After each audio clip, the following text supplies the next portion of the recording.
Cancer is caused by food. Really? 70%. 70% of cancer is caused by food.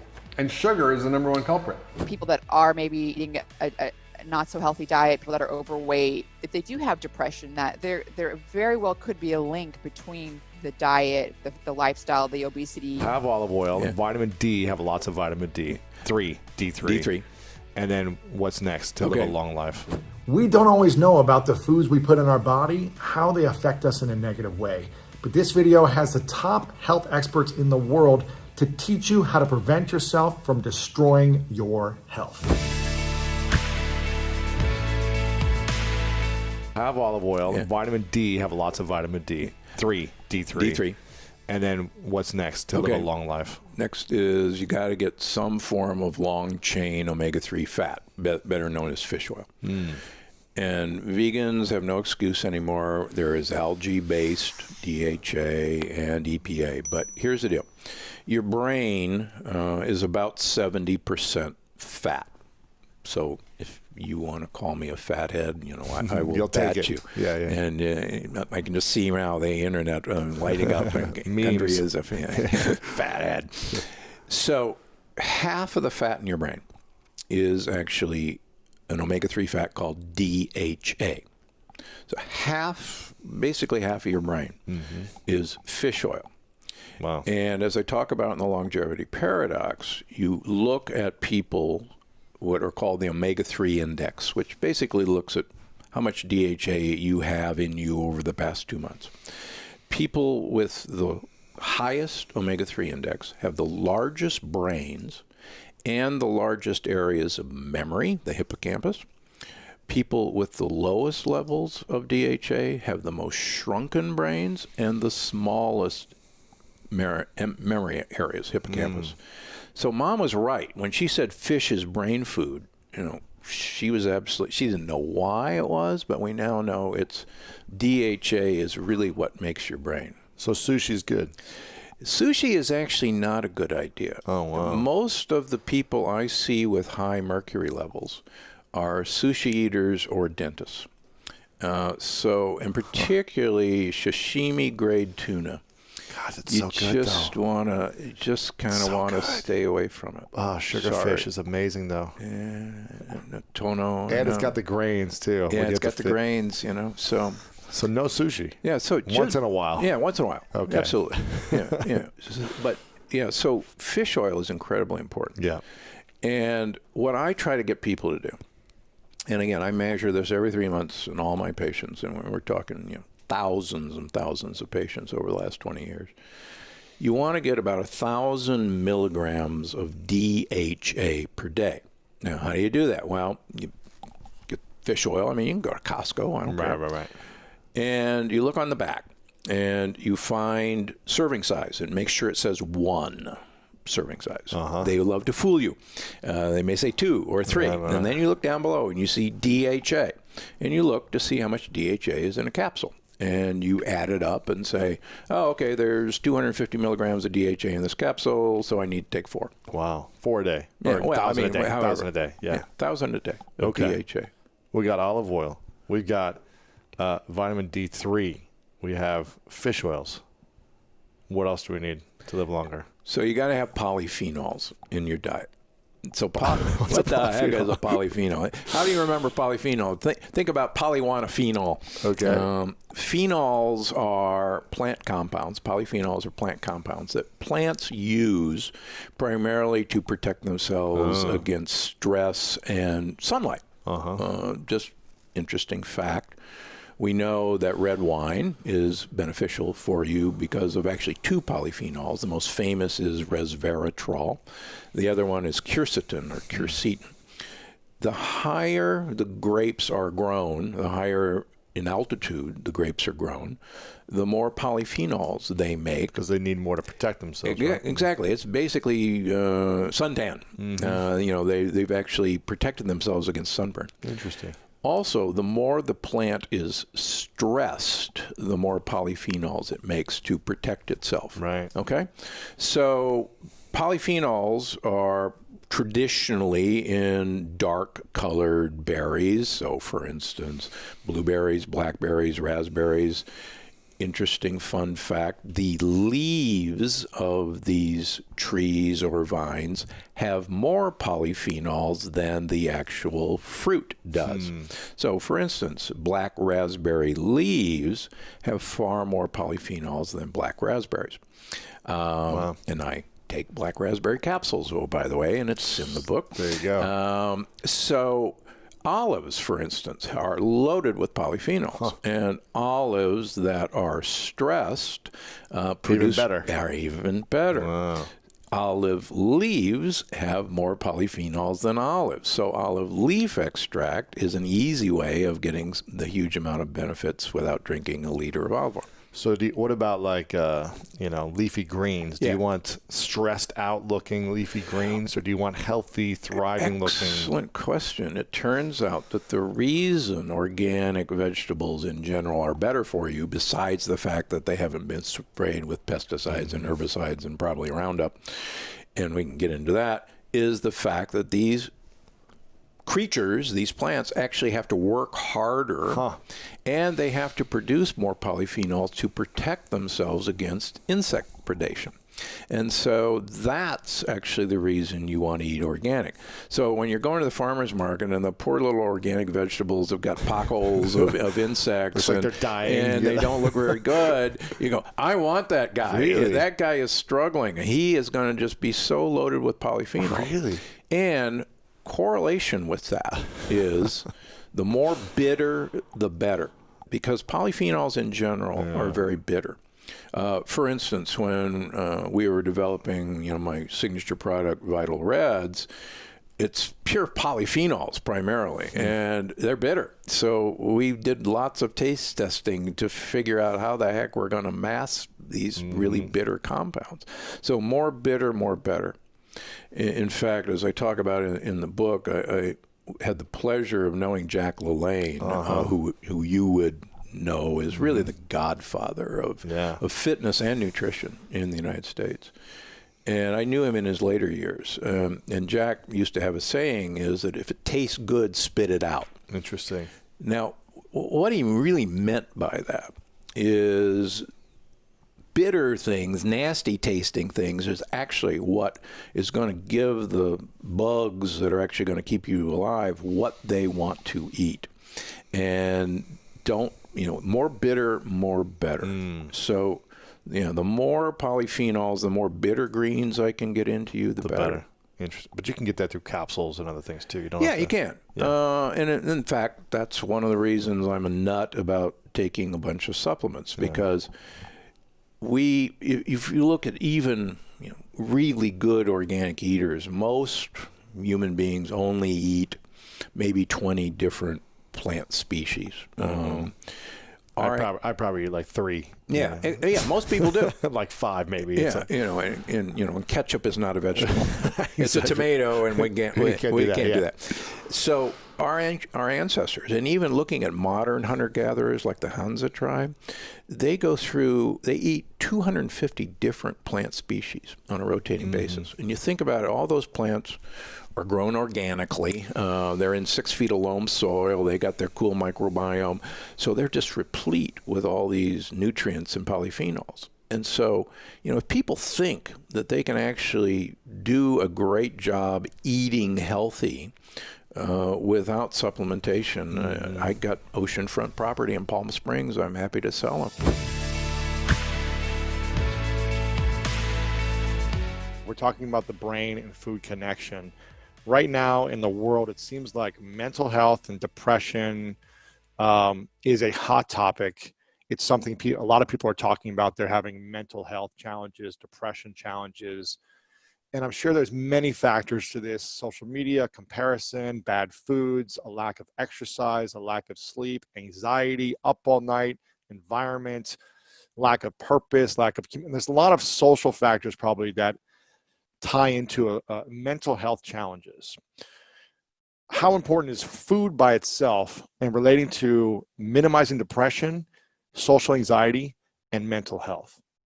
I think food is extremely important because it's directly linked to obesity, and obesity itself causes low-grade inflammation.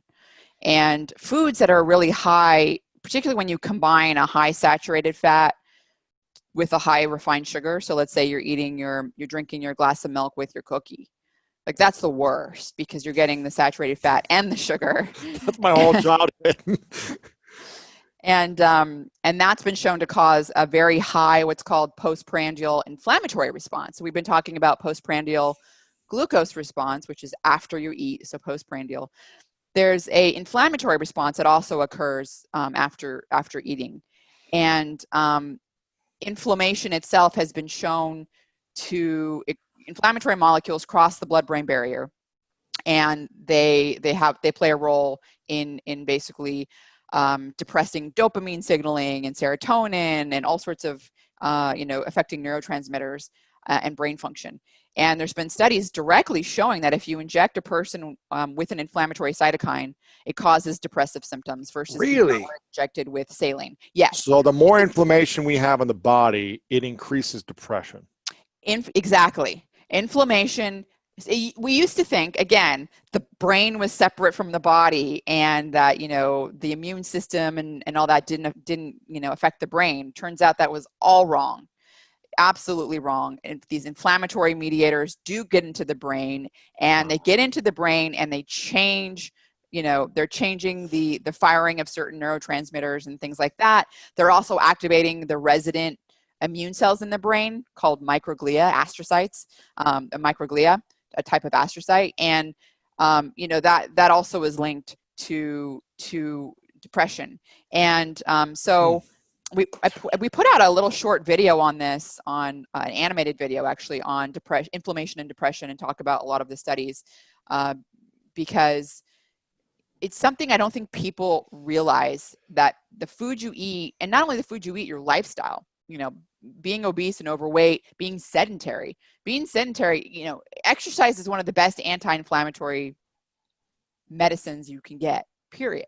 And it also happens to be one of the best lifestyle remedies for depression as well. And I mean, randomized controlled trials showing that, all sorts of evidence. So is this any type of exercise, or are you a HIIT training, a cardio, a 30 minutes, 60 minutes? What's your opinion? Well, there's been studies looking at, I would say the large body of evidence seems to show aerobic exercise is really important with respect to depression. And that is because aerobic exercise leads to increases in what's called brain-derived neurotrophic factor, BDNF as it's called. It's basically a growth factor that's produced. You can, after just 20 minutes of a moderate intensity workout, you can increase your level. You can find levels increase by like up to 30% in plasma. It crosses into the brain, and in the brain, it does a lot of things. Not only does it do what IGF-1 does, it actually grows new neurons. It helps you grow new neurons, and it helps your neurons survive. So it plays an important role in preventing brain aging. But something else very unique that it does, it plays a role in what's called neuroplasticity. Yeah. Neuroplasticity is like your brain's ability to adapt to stressful conditions. I mean, this is what children can do pretty good. As you get older, neuroplasticity goes down, as does everything.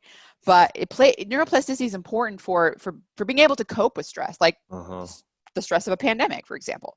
More neuroplasticity helps with those stressful divorce people are going through, or losing your job.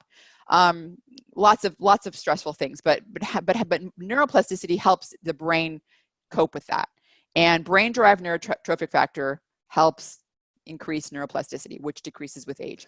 So, again, aerobic exercise was important, but there's been studies linking strength training to lower depression rates as well. Yeah, any type of exercise will help. Exactly, I do, but I really think that aerobic, there is a place for aerobic with respect to the BDNF, the brain-derived neurotrophic factor. I always tell people that every day I try to put myself through some type of physical pain that makes me feel discomfort, whether that's sweating for 10 minutes or a 2-hour workout or playing basketball, hiking, whatever.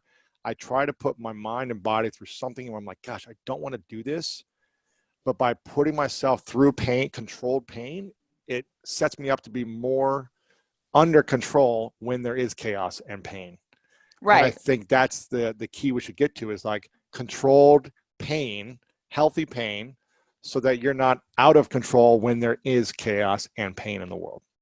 What you're describing, scientists often refer to as hormesis, and that is basically a little bit of stress on the body, like exercise. Mm-hmm.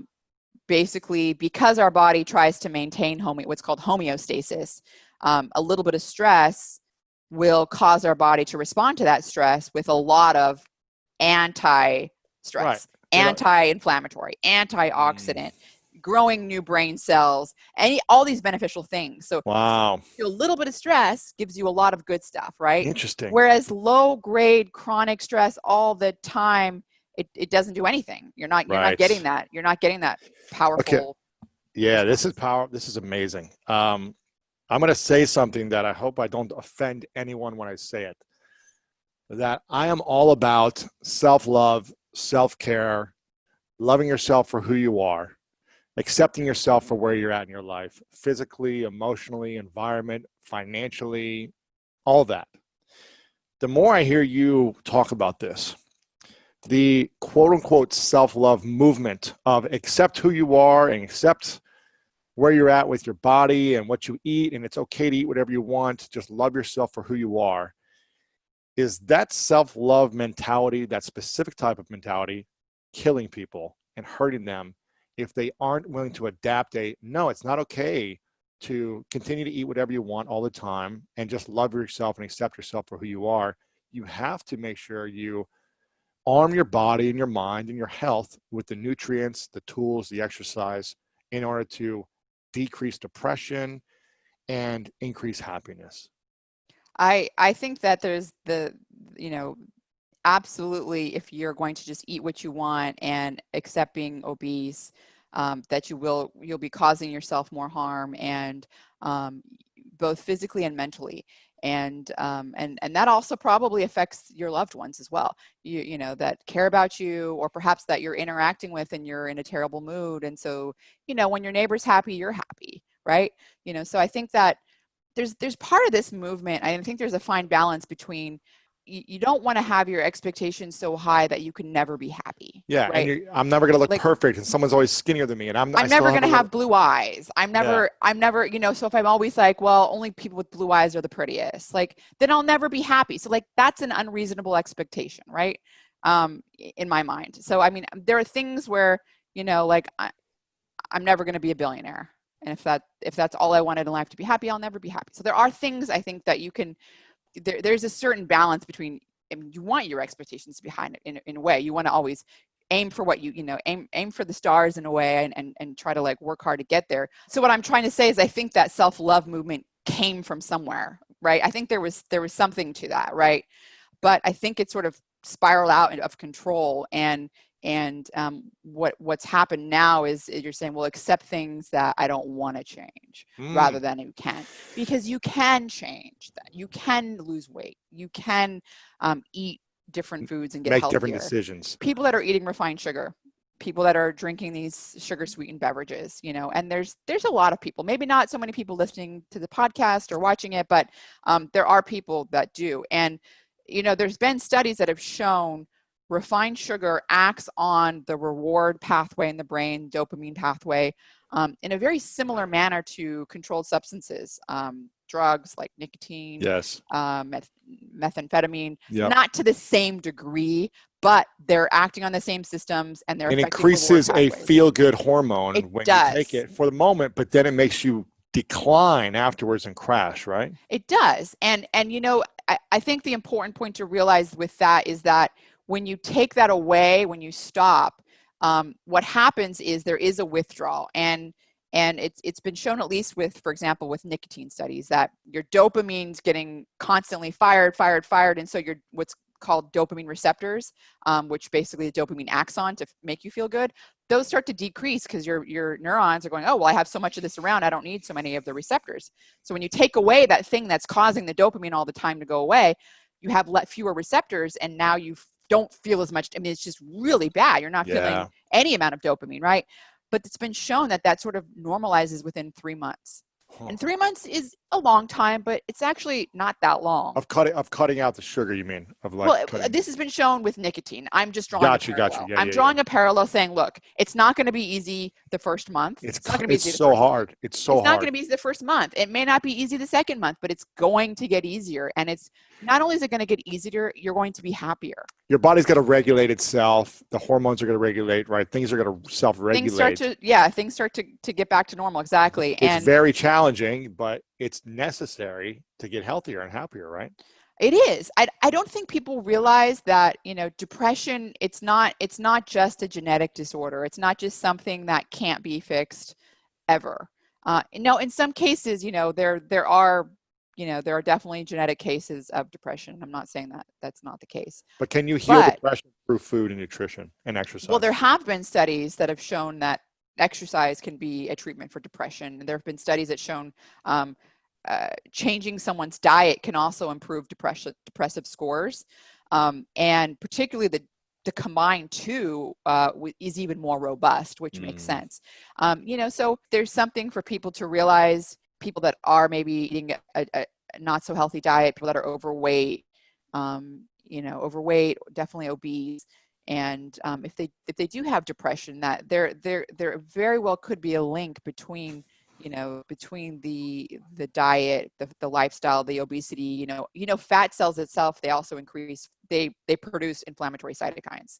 So independent of the whole eating the diet and the postprandial inflammatory response, just having fat, like particularly visceral fat, around your organs and stuff, like this stuff is causing low-grade inflammation. And do you know what low-grade inflammation is? It means that you're basically activating your immune cells a little bit all the time. And activated immune cells require a ton of energy. So you're taking energy away from your brain. From defending itself, yeah. From just having, having a great day, energy. So just having energy. It's like a sink. Exactly. Just having energy. It's a sink. Low-grade inflammation. You were telling me this, we were chatting a little bit earlier about how you were eating this terrible diet back when you were doing your arena football, and you were always tired. Always tired. Low-grade inflammation, it's an energy sink because it requires so much energy to activate your immune cells. And there's only so much energy. It's like a triage, right? It's triaging there. It's taking it somewhere else. And it takes you away from your mission, from your vision of your life, from your career, from your energy with your family, your friends. Yeah, you have to have energy. It takes motivation to want to go to the gym. It takes motivation also to want to do stuff or to talk to people, Is there a genetic thing or DNA thing that holds someone back from losing that weight if they've tried for years? Or is this still, they're just lacking the discipline? What is that? There's absolutely many genes that regulate obesity. And I'll just tell you, my mother-in-law, she is also not obese. She's, has in the past had an overweight problem and has tried. She's the kind of person that tries and goes all in, and she has tried every diet, just everything, and just nothing seemed to work. So how does someone like that, if they've tried, and it's just like, you know what, I'm beating myself up, the diets I'm trying, the exercise is not working, what do they need to shift? Well, you asked about genetics, and there is a really important role for genetics as well. But I think that in order to know that, you're going to have to measure biomarkers in your blood. So you're going to have to measure lipids like your LDL cholesterol, different particle sizes of those cholesterol, inflammatory biomarkers like high sensitivity reactive protein, your triglycerides, your HbA1c, which is a long-term measure of your long-term blood glucose levels. Measure those things. And also you can get a genetic test. There's a variety of genetic testing services out there, 23andMe, Ancestry DNA. I do have a genetic report that basically we look exclusively or looking at genes that are basically interacting with diet. So people that are eating a high protein diet, some people with a certain SNP, which is one change in one nucleotide of DNA in a gene, basically can gain more weight. And the opposite is true, like I mentioned, or eating the ratio of saturated fat to polyunsaturated and monounsaturated fat. So saturated fats found in foods like dairy, red meat, fatty cuts of red meat, polyunsaturated fats found in fish, monounsaturated fat is found in olive oil, olives, nuts. So these things, like even the ratio of those things can affect, depending on someone's genetics, their ability to gain or lose weight. But can you and more so, like even people, there's some people have it where they eat a high carbohydrate diet and they gain more weight. So so it's not as simple as what I'm hearing you say as just eat less calories a day and you should lose weight. Not always. If you suppress the calorie intake, you're going to burn more, and eventually you're going to burn, I think that's the one thing that's pretty tried and true, is that your caloric restriction, most of the time people will, lose weight. Lose weight. Gotcha. They will. Okay. But, the question is, how sustainable is that? So you maybe what you would need to do, the other thing is that a lot of times obesity, there's a dysregulation in hormones. Hormones like insulin, leptin is another big one. Yeah. And you have to reset those hormones in order to have a normal biology. Yes. And sometimes resetting those hormones takes a reset that's kind of a strong stressor, like a long fast.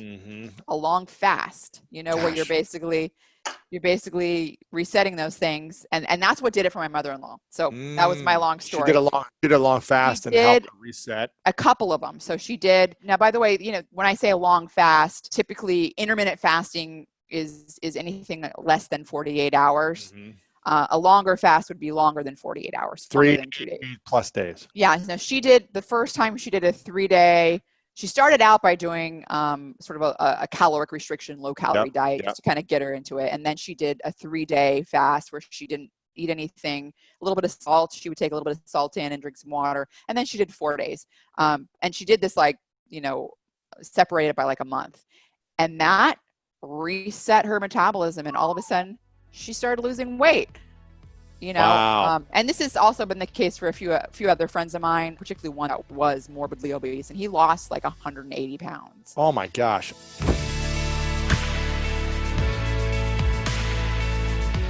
Tell me again the stat on diabetes, how many people have it or are pre-diabetic, and what, I'm uneducated on this, so how many different types of diabetes are there, and how is it caused? Okay. So type 1 diabetes is an autoimmune disease. Pancreas fails. We used to be called juvenile diabetes, and you need insulin. You need insulin. If you have type 1 diabetes, you need insulin. You need insulin, yeah. Because your pancreas dies. Because your pancreas makes insulin and helps your blood sugar get balanced. That's the blood. It's sort of the gatekeeper that lets the glucose into your cells. Okay. So it's really important. So how does that die? How do people die from that? I mean, how does the pancreas die? Oh, well, how does it get to that point? It's an autoimmune, like you get multiple sclerosis or rheumatoid arthritis. It's basically your body attacks your pancreas. Is that from eating a lot of bad foods? Well, there's been links to dairy, and actually as a driver of type 1 diabetes. Gluten, 29% of people who have type 1 diabetes have celiac that are undiagnosed. So celiac is a big cause of autoimmune diseases, including type 1 diabetes. So that's a very small number of people, very few. 1 out of 2 Americans have what we call type 2 diabetes. We used to call it adult onset, except now kids as young as 3 are getting type 2 diabetes from drinking soda from the crib. I mean, Louis, my gosh. I was working when I was a resident in an urgent care center, and this woman comes in for back pain, and she got her baby in a carriage, and I see her feeding this baby this brown liquid in a bottle, who's 7 months old, and I'm like, what is soda? I'm like, what is that? She said, that's Coca-Cola. No. I said, why are you feeding your baby Coke? She said, well, he likes it. Oh my gosh. Oh my God, listen, my wife showed me this video on social media the other day. It was of a baby, it looked like it was maybe 8 or 9 months old baby, having ice cream for the first time. Oh. Having sugar for the first time. And you watch the baby eat the ice cream. I'll light up. The eyes, and then the baby grabs the thing and stuffs it in his face. I was like, oh my God, it was just so crazy. And it's highly addictive. So so now we're seeing 1 in 2 Americans suffer from either pre-diabetes or type 2 diabetes, and that is when you eat too much sugar and starch, and every time you do that, it raises your insulin. Your body becomes resistant to the insulin, and so it doesn't work as well. So you need more insulin, and insulin does what? Insulin makes you hungry. It makes you store belly fat. It locks the fat in the fat cells, and it slows your metabolism. It's like a quadruple threat for your body to gain weight. So it's why we're seeing, and that goes back to what we're growing, right? So why are we eating all this food? It's because that's the food we produce. right? And so that's the other part of the problem. So we have the chronic disease, we have the economic impact, and then we're like, well, why do we have this food? So as a functional medicine doctor, I'm always asking why, right? Well, why are my patients sick? Because it makes money, right? Well, no, yeah, but I'm going even further. Why Like, would why I patients got sick? interested in this? Because why would a doctor care about agriculture and soil and all this crap? Because as I was thinking about my patients' diseases, most of them were caused by food and can be cured by food. So I'm thinking, well, if it's How many are most of them? Is this like 50%, 70%? 80% of anyone that comes in to the hospital or your patients who has some type of disease or some type of sickness. I mean, unless it's like an environmental thing like mercury or Lyme or mold, you know, most of the things. Cancer. Cancer is caused by food. Really? 70%. 70% of cancer is caused by food.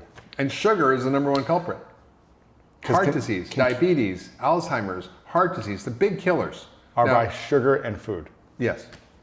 Yes. So if you change your diet, you should be able to prevent or cure sometimes. Sometimes cure. Depends how far along things are, I guess. Yeah. But you can prevent heart disease, Alzheimer's. 100%. Yes, 100%. I mean, the studies are there. It's crazy. Even people who already have Alzheimer's, when they improve their diet, they can wake up and more get functionality back. So you've got me thinking, okay, well, if the patient's disease are caused by food, what's causing the food? It's the food system. And I'm like, well, what's causing the food system? It's our food policies. Like, what's causing our food policies? It's the food industry that's lobbying Congress. It's got money. It's the biggest lobby group in Congress is agriculture and food. By far, like by twice as much as the next lobby group. By like gas and oil or whatever. Yeah, exactly, right. And it's like, what? So then I began thinking, well, if I'm going to help my patients, I can't do it in my office. Like I can, it's like I'm like in the boat, bailing the boat with a hole instead of plugging the hole. Right. You're not going to the source. Right. So then I'm thinking, okay, well, what do I need to do as a functional medicine doctor? I need to go to the root cause, right? The root cause and why. And then it became clear to me that it's our agricultural system that's driving so much of the problem. And what we grow has been based on good intentions that were in the 50s and people were hungry. There wasn't enough food. There was a lot of poverty.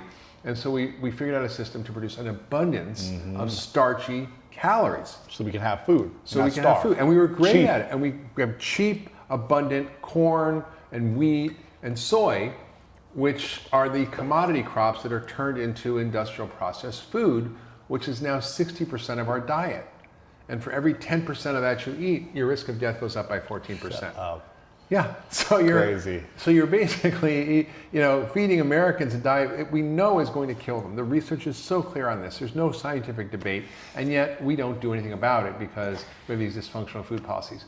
And then the way we grow the food causes climate change. And we'll get into that, but the number one cause of climate change is our food system. Really?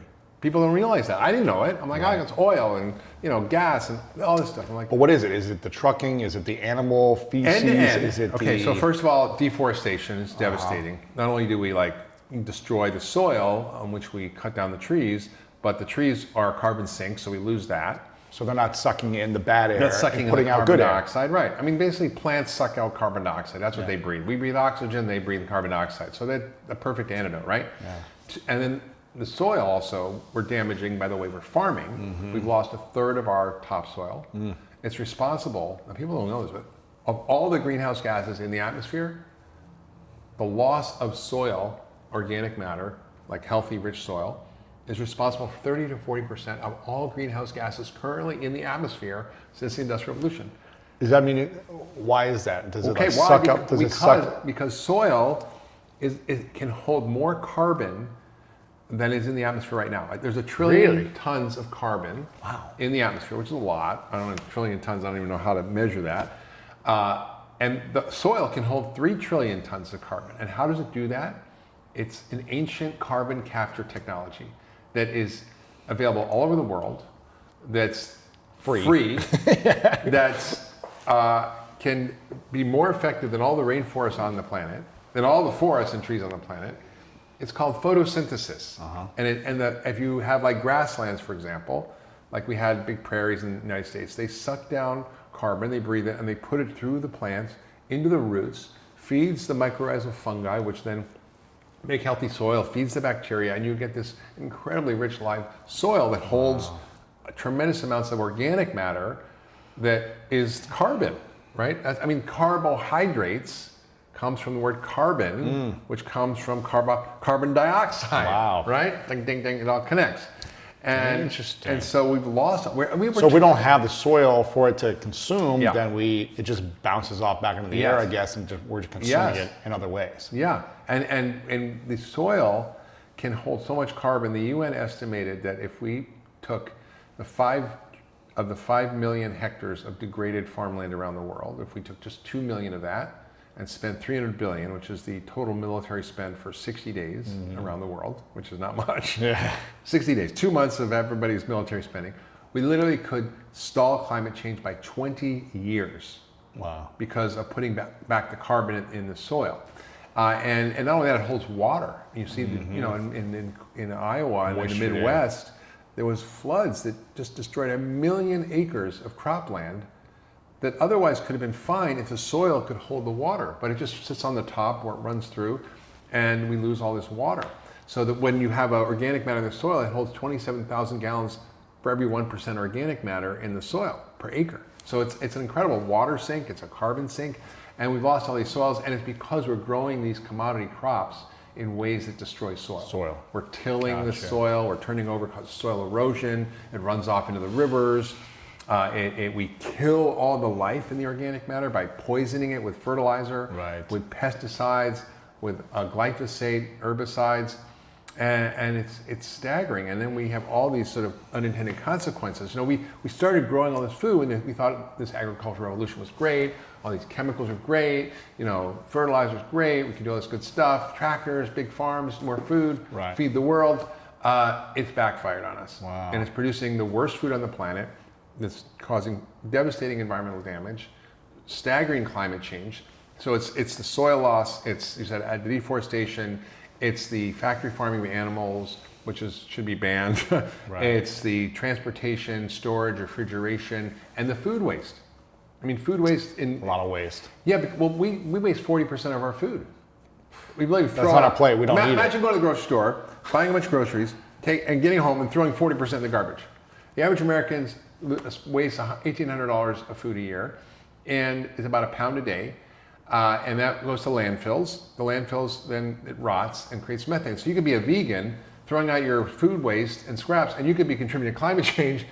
If food waste were a country, it would be the third largest emitter of greenhouse gases after the US and China. Wow. Yeah, it's methane to produce, and we need to compost, we need to have community garden, like always to fix it. But it's like when you look at the whole end-to-end food system, it is the #1 source of climate change, about 50% of greenhouse gases. And people just don't appreciate that. So why, if this information is public and it's out there and policy makers are aware of it, they're not aware of it. No. I spent 2 hours on a sailboat this summer with a senator, a smart senator. He wasn't aware of it. And I literally, his jaw was hanging open the entire time. Are they not presented with this research and information? No, because they got so much money sent to them by the lobbyists, probably. Right. I mean, listen, if all the people who are walking their office are Monsanto and Cargill and McDonald's and Pepsi and they're all donating millions of dollars, I would say billions of dollars, they're not hearing the other side of the science. And how do you fight that? So I always deride at lobbyists, but I plan on I'm creating a food fix campaign, which is a nonprofit, along with an advocacy organization, to start to literally lobby senators, congressmen, key people in the administration around these issues and start to drive policy change. Because in the UK, and you were talking about, I think in Australia, New Zealand,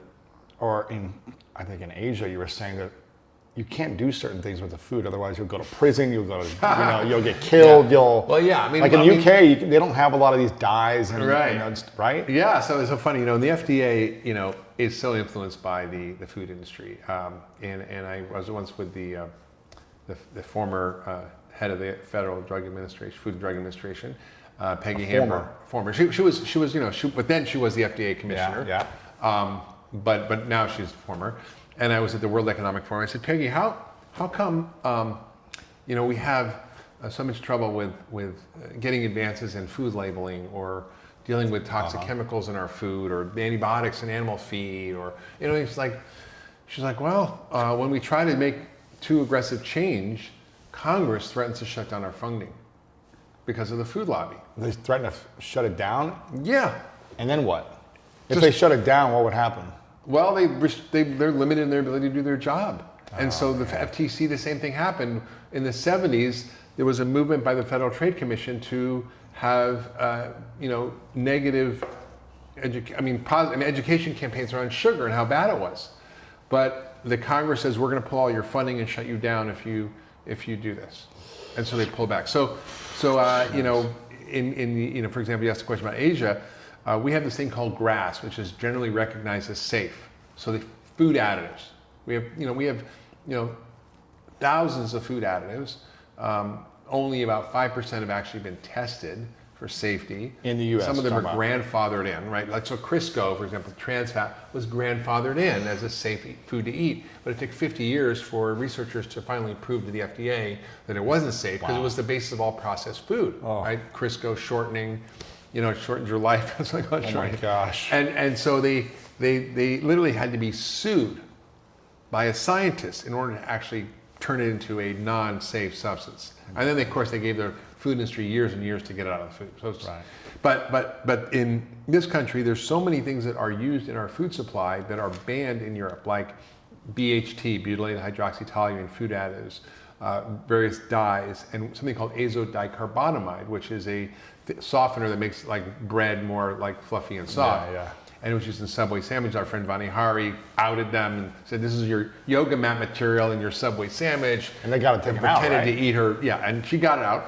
But the FDA still says it's fine to eat. Right. And in Singapore, if you use it and you're a food producer, you get a $450,000 fine and 15 years in jail for putting it in the food. That same ingredient. The same ingredient. That anyone can use in the U.S. right now. In the U.S., yes. And most of the things that are safe, quote, safe here are banned in Europe. So it's like, they're not doing their job. And then antibiotics, we have 30 million pounds of antibiotics are used in animal feed. We have about 37 million total. So about 7 million for humans to treat disease and 30 million for animals. Why? For growth. It's a growth factor. Right. It makes them fat. And it makes humans fat too. And it is used for prevention from overcrowding. And the FDA says, well, this isn't a good idea. Nobody thinks it's a good idea. Mm-hmm. But they go, well, would you pretty please not do it? It was a voluntary guideline that the FDA produced, not mandatory. Please don't do it, yeah. You have to have a vet certify that the animal's sick before you give them antibiotics. Oh, man. And now they continue to do it and just laugh. They had voluntary, the FTC put in voluntary guidelines around junk food marketing. Would you pretty please not advertise the bad stuff and advertise more good stuff?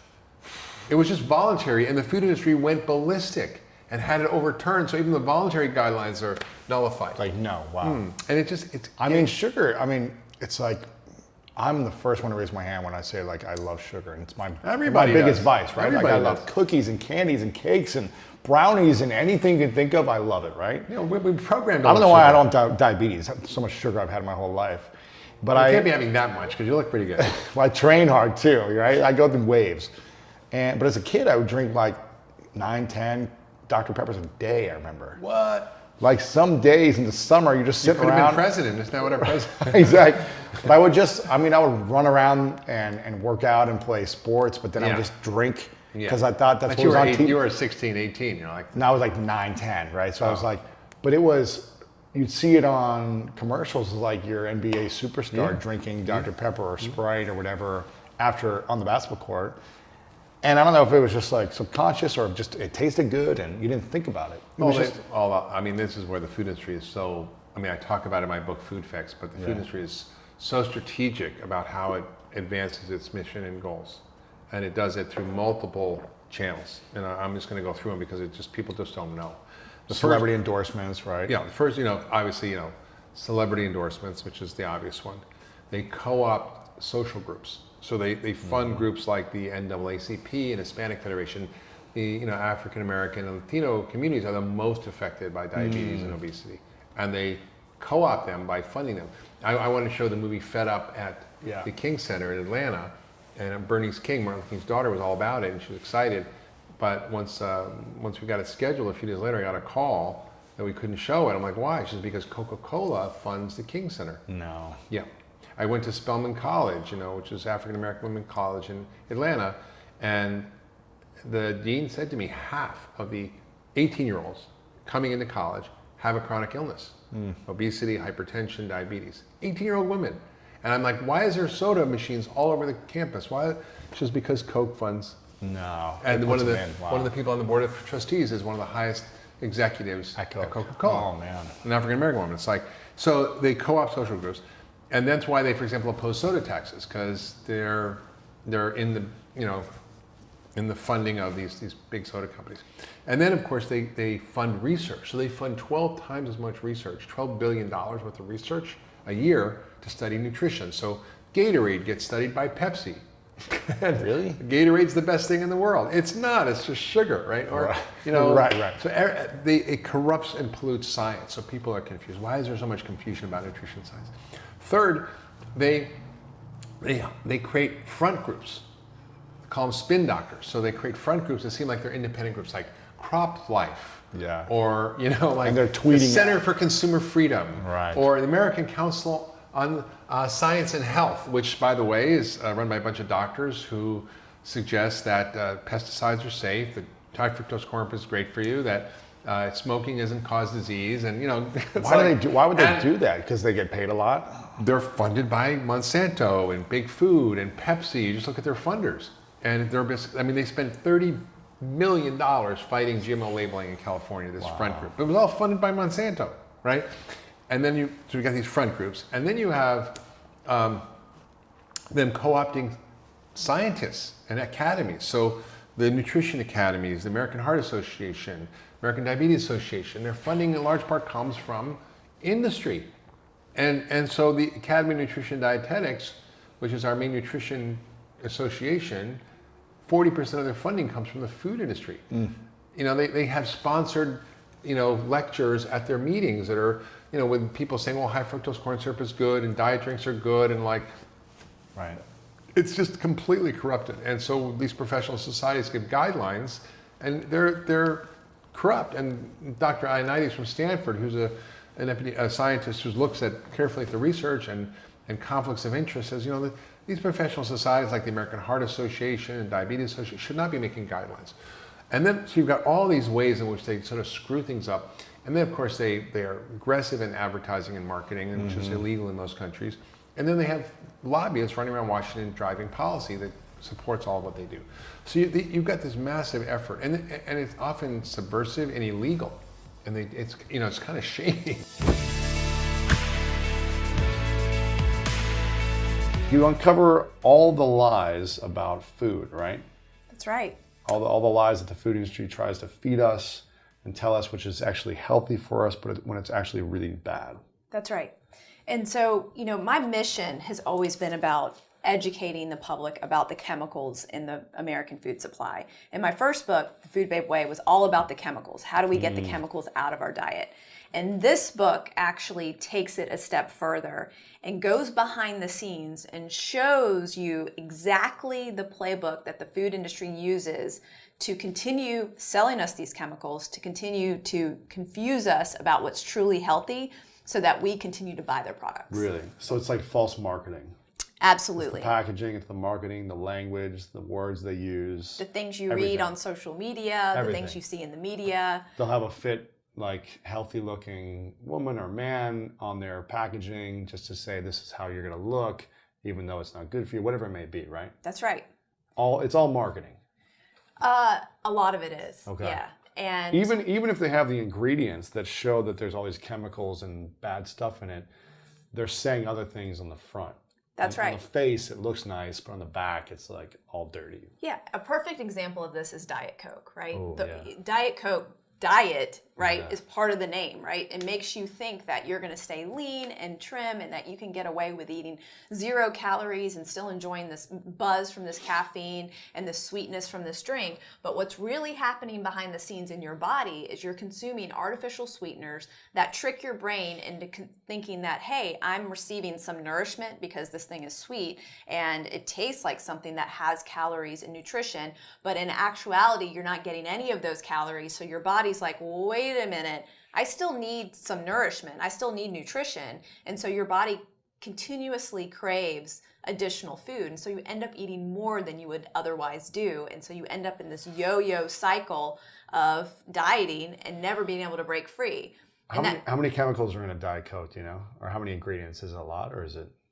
It's not a ton of ingredients, but the ingredients are awful. They're bad, yeah. I got you, yeah. I mean, one of the ingredients is caramel coloring, right? I mean, caramel coloring is not the kind of that you would make like when you burn sugar, but it's made in a laboratory. You know, there's been studies that show that animal studies have shown that it's linked to cancer. Wow. You know, this is a caramel coloring you definitely do not want to be consuming on a regular basis in a drink. Have you been seeing the commercials for Diet Coke? No. There's these amazing commercials I was watching a couple months ago that was like this kind of chill looking girl. I think I saw two of them. One was a guy and a girl. It was like this like cool casual girl who's like, life's short, have a Diet Coke. Like have one because you can. It wasn't like this. They was kind of almost saying like, this is bad for you. Life's short. Just enjoy some Diet Coke. Like have fun. Like do this, do that. You know. Yeah, they're losing. I mean, they're losing the battle right now. I mean, in terms of they're not trying to say this is good for you anymore. Yeah, well, they've gotten away with a lot of different things, and there's many different stories that I share within the book that show how the Coke industry, the soda industry, whether it's Coca-Cola or Pepsi, you know, they have tried to change our perspective about health and diet in this country. They've said, you know what, it's not about sugar or carbohydrates, which our food is mainly made up of. It's actually about fat. You should eliminate fat in your diet. Or, hey, why don't you exercise more? And there's been evidence where, you know, not only have they colluded with the CDC and other government officials, they've colluded with, professors at some of the highest degree universities in our country to try to persuade the public that we have a problem with the fact that we don't exercise enough when really we're consuming too much sugar and too many empty calories, which is their products. Wow. So how many of these companies are actually living by this kind of feeding you lies mentality? That's a good question. The majority of companies that are, the legacy big food companies, the Kellogg's, the General Mills, the Campbell's, the Coca-Colas, the Pepsi's, the Mondelez, the Kraft Heinz, those are the ones that have really gotten away with, and I don't want to say murder, but they really have, because what has happened is that they're using the same playbook as the tobacco industry when it comes to determining what people crave, what makes them addicted to food, and what makes them continuously buy them.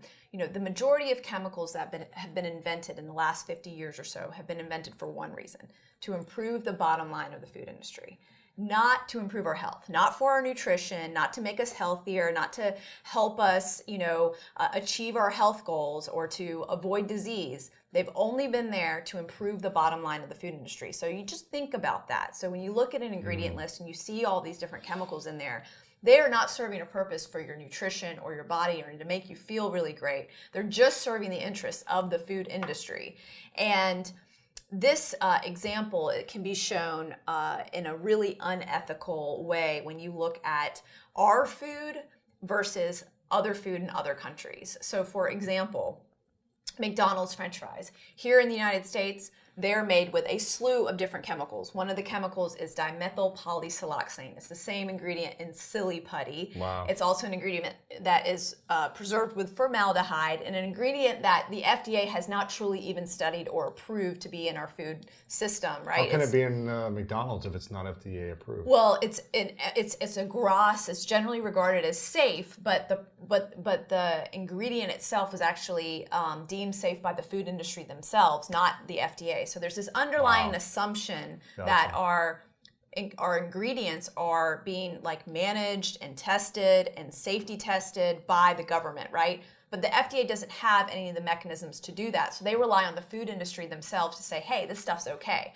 Now in Europe, they have different standards. They say you need to prove this stuff safe before you put it in your food. So in Europe, when you look at McDonald's French fries, they use 3 basic ingredients. Really? Potatoes, oil, and dextrose, which is just sugar, and then you can add the salt after you fry it. So you can actually determine how much salt you have on McDonald's French fries in Europe. But here in the United States, totally different scenario. And I think one of the most unethical behaviors is when big food manufacturers, especially American food manufacturers, start to change their products overseas to meet regulations and not change them here. So a great example of it is So American food companies change stuff overseas because they have to. Right. Here, they'll cut corners to save money. Yeah. And a great example of this was the Kraft petition that I started to remove artificial food dyes from mac and cheese. In Europe, if you use yellow 5 and yellow 6 in a product or any of these artificial food dyes, you have to put a warning label that says may cause adverse effects on activity and attention in children. Now, this warning label is mandatory by the government. If you use these ingredients. Right.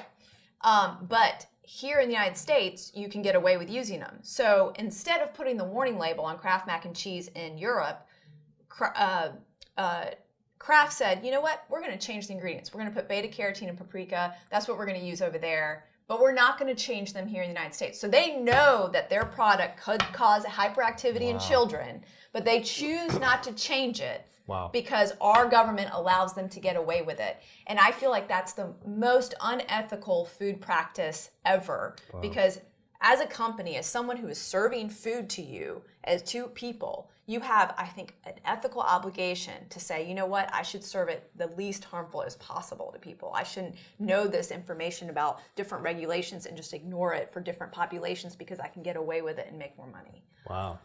Crazy. Now, you did a campaign against Kraft a while ago, right? That's right. It received over 300,000 signatures. No way. Kraft changed. Yeah, Kraft has now removed artificial food dyes from their mac and cheese They did? well as So they moved the yellow 5 yeah, or whatever? it's gone. Oh, really? Yeah, it's gone. So 300,000 names. They removed 1 or 2 ingredients, or Yeah, they actually they rechanged it, and it was really funny because the way they launched it, of course they wouldn't give the activists credit or the people out there that were demanding this, all of the parents that wrote in and wrote letters. Instead, they said, this is like new and improved, and you've always just the same mac and cheese you've always loved, they really just made weren't it like we heard your voices. No. It wasn't like the customers wanted this. Right. You did this with Subway as well. I remember you doing a campaign and That's a right. video about how it had like a yoga mat ingredient in there or something like. That's right. So that's another example of an ingredient. It was called azodicarbonamide. We dubbed it the yoga mat chemical. I don't even know what that means. What is it? Like, what are these chemicals, Yeah. It's a chemical that's used as a dough conditioner. So, when you look at a piece of bread that's been manufactured and you see all those little itty bitty holes and they're like in this perfect realm. But if you bake a bread at home or something has a big hole in the middle and if you get really good bread from a restaurant that they bake there, it's like all, it's not uniform. Well, azodicarbonamide makes it really uniform. So when you're a fast food giant and you want your bread to all be the same and made exactly the same so people know what they're getting when they get there, and it does cheapen the process in terms of it makes it faster to produce as well. That's what they were using. And this ingredient was not only banned in Europe and other places around the world. You would get fined several $100,000 in Singapore if you use this chemical because of the interactions it had with not only it being up in the air and you can inhale it, but also when it's broken down, it turns into a carcinogen. And so, knowing that Subway was using this chemical here in the United States and not elsewhere across the globe, because Subway was the largest, no longer the largest fast food chain because of this campaign. They were the largest. They were the largest, yeah. Bigger than McDonald's or bigger than? They were. They had more stores than McDonald's at No one point. way, At that really? point, yeah. Wow. They did. Yeah, crazy. 4 years ago they did. They had more stores than Wow. McDonald's. They were worldwide, but they were choosing again to service these cheaper, more alarming chemicals here in the United States. And so, I wanted, these campaigns weren't about taking out this chemical or that chemical and suddenly having these products be super healthy. It was about showcasing what is in your food, making people become aware of it. And not only have people become aware of it, there's this amazing trend happening in the marketplace where people are wanting organic and natural foods now. And it's a continuous marketplace that continues to grow because people are becoming aware about what these chemicals are and they don't want to consume them. Yeah. And it's just a beautiful thing. So we're in this amazing food movement and through this change and being a catalyst for this change and being a voice for this change, I received enormous pushback from several experts and, quote unquote experts. Didn't know that they were hired experts at the time. I had my hunches that they were hired by the food and chemical industry. And I received a ton of backlash online for these campaigns, and it came out of nowhere. Wow. And at the time, I really didn't know how to handle it. And the only way that I knew what to do was just to sit here and not listen to it. So I canceled Google Alerts. Wow. Because not so only much negativity, there was so much negativity, and I realized that my mission shouldn't be driven upon what people say about me, whether it's positive or negative. So when something would happen positive in the press, I'd ask my mother and my team not to send it to me, and I'd ask also anything negative, don't send it to me, because really my mission should come from within, right? Yeah. It's really the reason why I'm doing this is not so that I can be popular or be featured in some mainstream magazine. It was so that I could get this message out. I want to talk about the chemicals. I want to talk about the food industry. I want to talk about how people's lives can change and not feel like a zombie anymore, like I used to feel in my early 20s when I was eating all of this processed food. And so, as a result of me being an activist and me, getting into this kind of spotlight environment. I mean, right after the book came out, after I was on this podcast, I mean, my world just blew up. I Really? mean, Time Magazine reached out. We're like, we're naming you one of the most influential people on the internet. And I was just like, what? Right. What? Next to Barack Obama? No, you're crazy. Jimmy Fallon, you're crazy, right? You're crazy. And I was getting these kind of accolades, right? But I also at the same time was being pressured and pushed by this agenda, this media agenda, to paint me as pseudoscientific or someone who doesn't understand chemicals or someone who just, is being a fear monger or trying to make people afraid of these chemicals in this processed food. And they wanted to paint me as this. And so I found myself in this kind of media frenzy of all these people wanting to interview me, but for the wrong reasons. And so I started to just take a look at what was driving some of these interviews, who are the people behind these requests, and then who are the antagonists in the story that they were interviewing. And it became very, very clear that there was a campaign that was being funded by the food and chemical industry, driven by several different PR firms, to attack me as a messenger of change. Wow. And to do whatever they could do to get me to stop. Yeah. And not only did they want to do whatever they could do to get me to stop, but they also wanted to confuse the public so that when anybody would listen to something I would say, they would try to question it and say, well, maybe she's just being a little outlandish about this. I remember seeing this, on Twitter, there was tons of responses to everything you put out and people just spamming everyone and all that stuff. Right. Yeah. And that was actually an AstroTurf campaign. And actually, this is a tactic that's not only used to take down activists, but it's used to take down ideas in the public. So when the food industry wants you to believe a certain thing, or the chemical industry, or a big conglomerate, or any type of industry, they will hire not only astroturfers, groups of online trolls, really. Just try to get you to shut up. Just to try to get people to shut up, or to make people who are trying to change the status quo feel stupid about it. So they'll do whatever they can to try to get you to stop sharing the truth.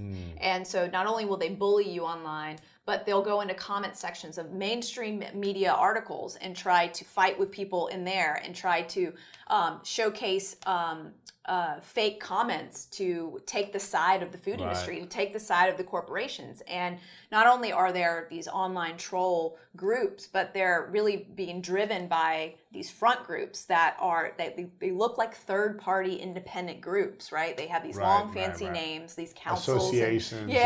They have these long fancy names, but really they're really there being funded by Coke and Monsanto and all of these other, giant food and chemical companies that are trying to drive the agenda. And one perfect example of this that happened recently is, I'm sure you saw it, headlines everywhere: coconut oil isn't healthy.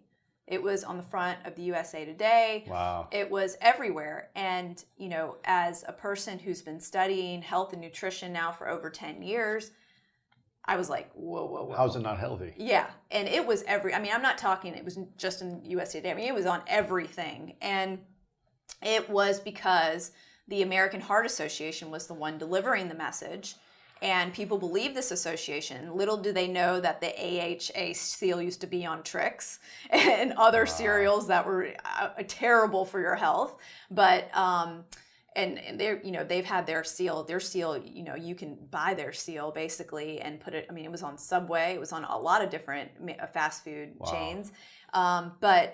But not only that is, you know, people see this American Heart Association and they just automatically believe it. They don't even know that a lot of it's being driven by the food and chemical industry and that their experts are being paid secretly behind the scenes from the corn and the canola industry. Crazy. So the corn and canola industry is driving this message that coconut oil is unhealthy because they see coconut oil sales take over their sales because people are becoming aware of, wait, how's corn oil produced? How's canola oil produced? Oh, it's produced with hexane and a very carcinogenic gas. And oh, it's inflammatory, causing in my system. It is an abundance of omega-6 fatty acids. And no wonder I need omega-3 in my life and why my body's so out of whack and why I'm experiencing depression and Alzheimer's and all these other diseases because of this reason, right? So, so you see that, you know, you look something, you know, you see a headline and you just automatically believe it. I mean, it was so believable that my mom is texting me and she's like, Vani, I told you so. I didn't like coconut oil anyways. Wow. Like she's always been like, she just likes good old fashioned butter, Sure, which sure, is good. yeah.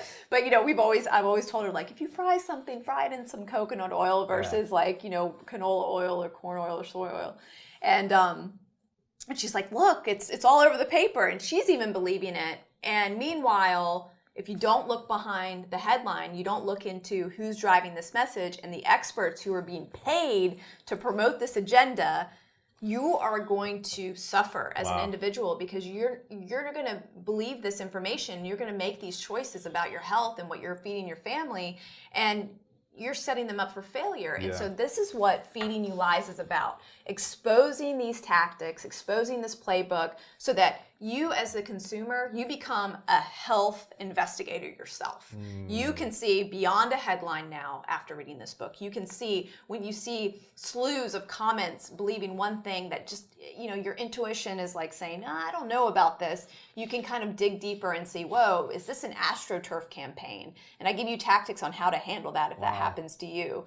You know, if you're leaving a comment and people are bullying you about a certain belief or view. And not only that, but there are specific lies in there that affect us every single day at the grocery store. When you see a label that says gluten-free and you're on a gluten-free diet, doesn't mean that that product is safe. It doesn't. It might be gluten-free, but it might be filled with all these other chemicals. That's right. I mean, you know, the food industry loves a good diet, right? They love love anything that they can use to market processed food in a different way that is fashionable and trendy. And the trendy thing right now is gluten-free, right? Actually, the next one is keto, right? And you even see like Slim Fast getting into keto products, and their products are garbage. It's absolute garbage for your body. I mean, there is, you know, they're full of synthetic chemicals, vitamins and minerals, you know, different artificial sweeteners that, you know, make your metabolism just completely like shut down because it starts to like create leaky gut. And, you know, you have all of these chemicals that really shouldn't be part of your diet. You said American milk is something that we should not have in order to fix leaky gut. Yeah. Is there such thing as non-American milk that is okay to drink? Yeah, so most people can have sheep milk, can have goat milk. Interestingly enough, goat milk traditionally was called mother's milk because the components in goat milk are very different than cow milk. Yeah. They're far more similar to human milk. Wow. And so I actually tell mothers if they're going to, you know, give their child some animal milk, please make it goat milk rather than cow's milk. Okay. And is there any other foods that we should not eat to heal our leaky gut. So the more you, And I know you talk about this in Plant Paradox as well, but yeah, the more you, there are a few people that actually react to either the white or the yolk of eggs. Most people don't. okay. But we test for those. And here's just something to throw out. I Yes. don't want to cause widespread panic. Yes. There is a There's already enough of that in the world right now. That's right. Yeah, we got plenty. There is a lectin in spinach that I was unaware of, but thanks to a company called Vibrant America, they discovered that there are a class of lectins called aquaporins, and they're present in tobacco, they're present in spinach, they're present in corn, they're present in soybeans, they're present in green peppers, and I think that's it. Anyhow, they actually can cause leaky gut, and they can cause leaky brain. And I stumbled upon this because I have a few people with really bad IBS and really bad autoimmune disease who are saints. They follow my program. They never cheat. Why would they? Why do they still have and they issues? Yeah, why do they still have issues? And so when we had these new tests, lo and behold, almost every one of these people reacted to spinach. No way. And they ate a lot of spinach. And knock on wood so far, when we took the spinach away from them, that was the key. Now, don't everybody go home and throw out your spinach. But if you're following my program and my program does have spinach in it and we're still having problems, Take it out. consider giving up spinach. There's no human need for spinach. Now you said, what was her name? Is she a doctor? Terry? Is that her name? Terry Walls, Dr. Terry Walls. You said she was doing like 10 or 12 cups of veggies a day for Yeah, 9 cups of vegetables. the snake looking back at you. Yeah. Now, what should those? Now, why is it important to have 9 cups of vegetables, and what does that do for your microbiome, So- in your gut every day? This is, so getting back to Dr. David Kessler, head of the FDA. We thought that carbohydrates were carbohydrates and, and complex carbohydrates, starches were fine because they're complex carbohydrates. Everybody was wrong. Food manufacturers have figured out how to make a complex carbohydrate a simple carbohydrate and make you think it's a complex carbohydrate. Okay. So when you read a label, number one, if you have to read a label, you should put the package back because there shouldn't be a label on a head of lettuce. Right. Give you an example. But you have to take, and if the take-home point from this is we'll save so many people's lives. Read total carbohydrates on the label, then take away the dietary fiber. That'll be the next thing under it. So that will tell you the amount of grams of sugar per serving in that package. Do not look at where it says sugar. That's inaccurate. Do not look at added sugar. It is a lie. So if it says 0 sugar, 0 added sugar. Yeah. So let me give you an example that he used on my podcast, which was a great example. He said, what would you find in a store? The label says it's 300 calories. It has 0 fat. It has 0 grams of sugar. And it has 4 grams of protein. And it has 35 grams of carbohydrates. Is that broccoli? I don't know. What is that? It's a bagel. A bagel. A bagel. And Wow. and 300 he's- calories. 300 calories. Wow. 0 sugar. How does that have 0 sugar? I thought That's just I it. thought it turns into sugar. The label law lies to you. It's got 35 grams of carbohydrates. Now, to make that turns make into sense, sugar, which right? is sugar. It is pure sugar. In fact, it is better than sugar the way it has been manufactured. So you take, to figure out how much that is, there's 4 grams of sugar per teaspoon. So let's take his 35 grams of sugar, divide by 4. Let's make it easy, make it 36 grams. That's 9 teaspoons of raw sugar in that In a bagel. bagel. So that's number one. All of a sudden you have, How many grams of sugar would that be? That's, well, so a Coke, a 12-ounce Coke is like about what? 12 grams of sugar. Wow. So you're basically chugging a Coke when you eat a bagel. And it'll actually get into your bloodstream faster than if you chugged a Coke. No way. How is it going faster when it's just Because liquid? it's been broken down. You actually have to digest the sugar molecule in the Coke. You don't have to digest the sugar molecule in a bagel. Really? Yeah, in main lines.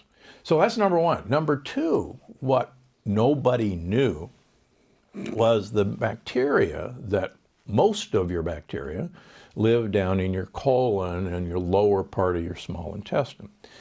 And they're waiting for the complex carbohydrates that you do not digest normally.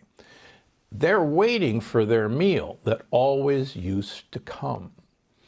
And that meal never comes anymore because everything's been so finely processed that we don't get those complex carbohydrates down to them.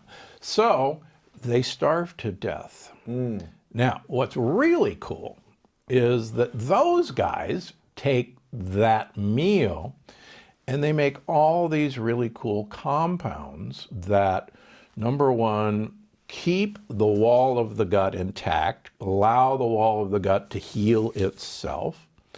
They make compounds that actually are text messages to the mitochondria in all of our cells, and particularly in our brain, that guys down in the engine room are working under full power, and we've got, Scotty beam me up sort of thing, give me warp drive 5, and we've got the power, and, it's okay to go into hyperspace.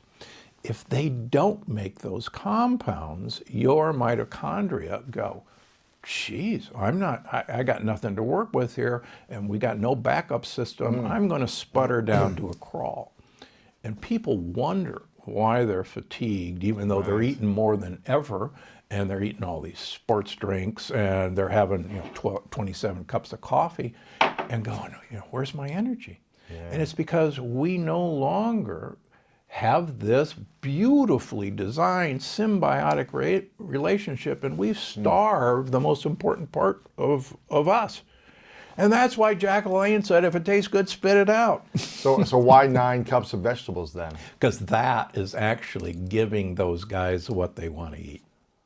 Now, Terry didn't know this back then, but her first book was Minding My Mitochondria, or Feeding My Mitochondria. But now we know it's actually, we gotta feed those guys. We have to eat for them. Mitochondria.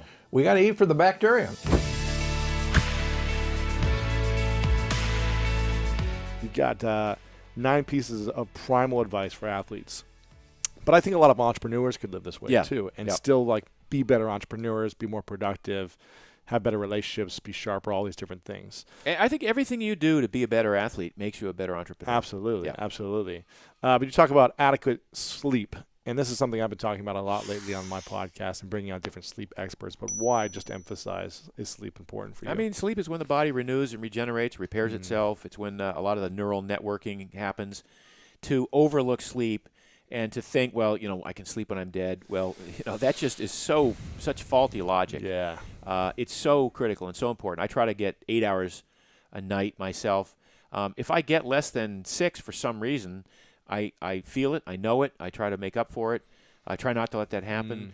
I try not to schedule late nights because I wake up at the same time pretty much every morning. So if 6 a.m. wake up, or 6:30, 6 a.m., 6:30.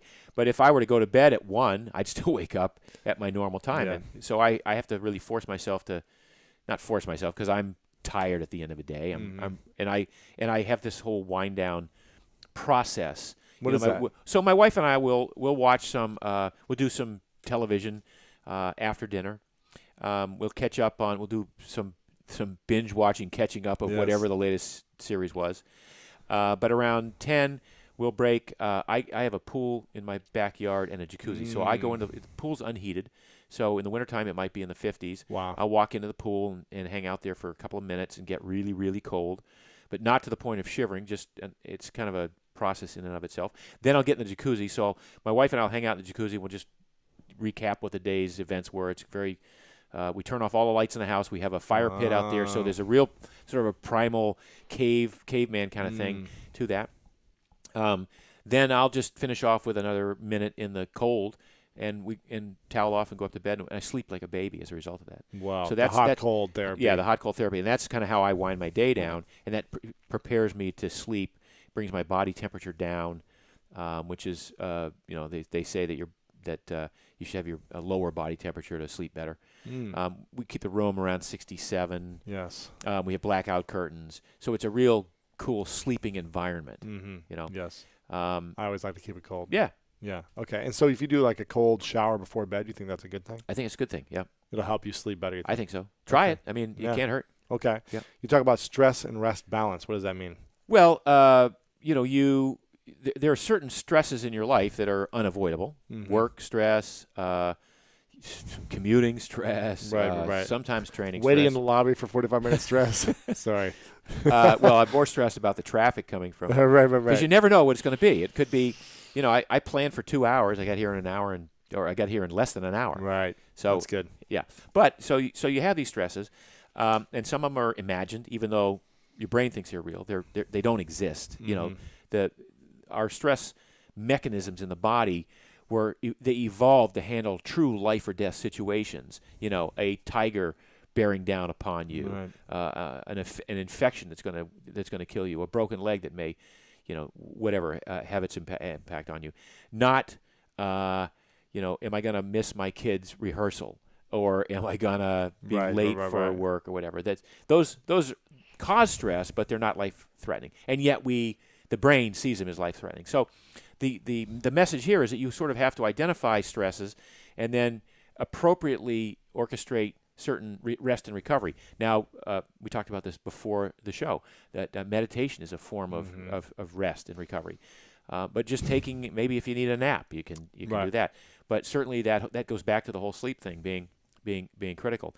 But the other part of rest is recognizing, if you're an athlete, recognizing when it's just inappropriate to go out and train just because your schedule says, I have to go do 6 miles today. Yeah. If you wake up that day and you feel like crap, and the metrics, the heart rate variability is wrong, or you're just not feeling good, then you're better off taking that day off than plowing through it and being able to write in your logbook, I got through the workout, felt like crap, but I got through the workout. I was just rested that day. Just rest on that, yeah. Gotcha. Okay, and the third thing you talk about is personalized schedule, and inconsistency is the key. So in primal endurance, we go back to that philosophy that the body, is a very sort of temperamental.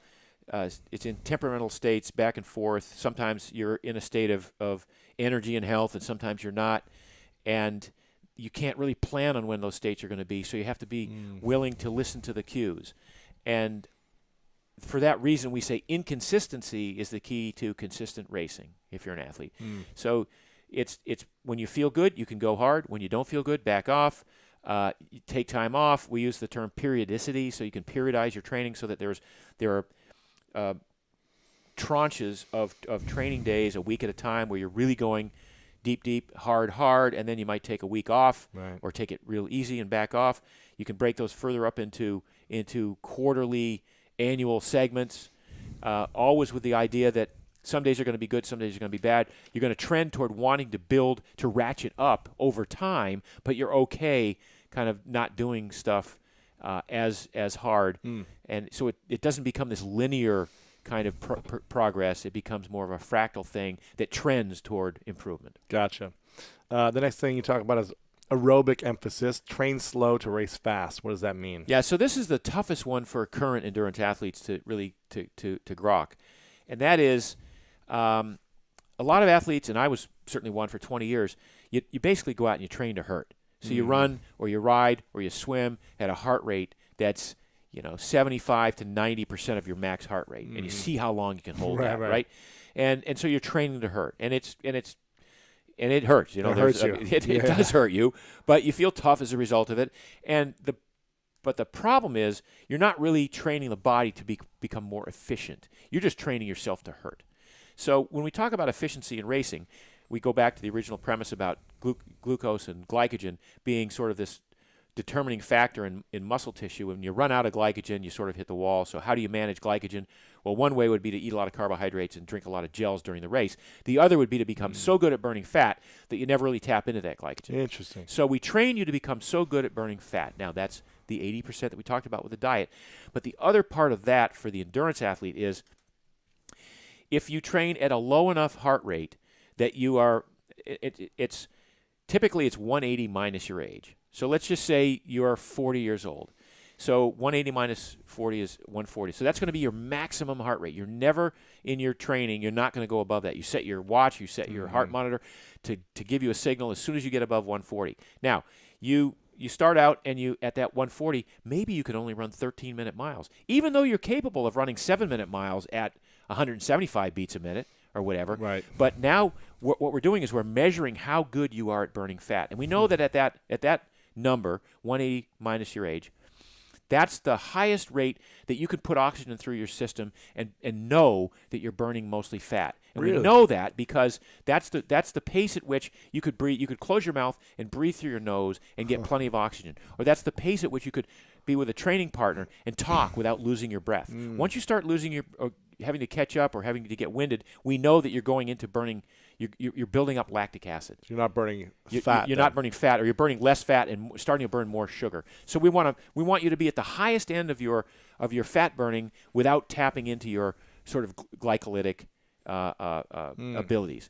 And we know that number to be generally around 180 minus your age. So now the idea is you go out and you train, and the first day you go out, you're running 13-minute miles, and that's as fast as you can go without the heart rate, bumping up to over 140. Well, you're not very good at burning fat. You might be good at burning sugar. Like I say, you might be able to run 7-minute miles or 6-minute miles. Right.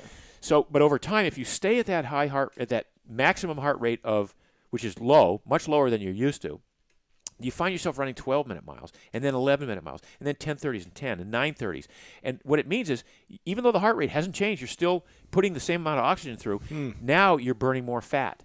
So you're becoming more efficient at burning fat. So that when you do decide to ramp up and throw in the interval training and the weight stuff that we have you do in the gym, now you're starting from a baseline of being a much better fat burner than everyone else around you. So just so I wrap my head around this, is your heart rate dictating how much fat you can burn based on how? No. So your heart rate is dictating how much oxygen you're putting through your system, and it's because it's delivering oxygen to the muscles, and the muscles are using oxygen to burn fat. They can burn glycogen or glucose with oxygen, but they also burn without oxygen. Okay. So like you could run a 100-meter sprint with your nose plugged, and there's no oxygen involved. It's fine. all you'd still want to breathe. You'd want to breathe at the end of it, but and you'd have to breathe to recover, to recycle, but you don't need that oxygen to burn that full amount. Gotcha. So when we train the body to become more efficient at burning fat, and by the way, the heart, it's interesting. The heart, we're not training the heart to be stronger. The heart's already pretty strong. So the heart doesn't get stronger. The heart doesn't have a PR, right? Okay. You know what I mean?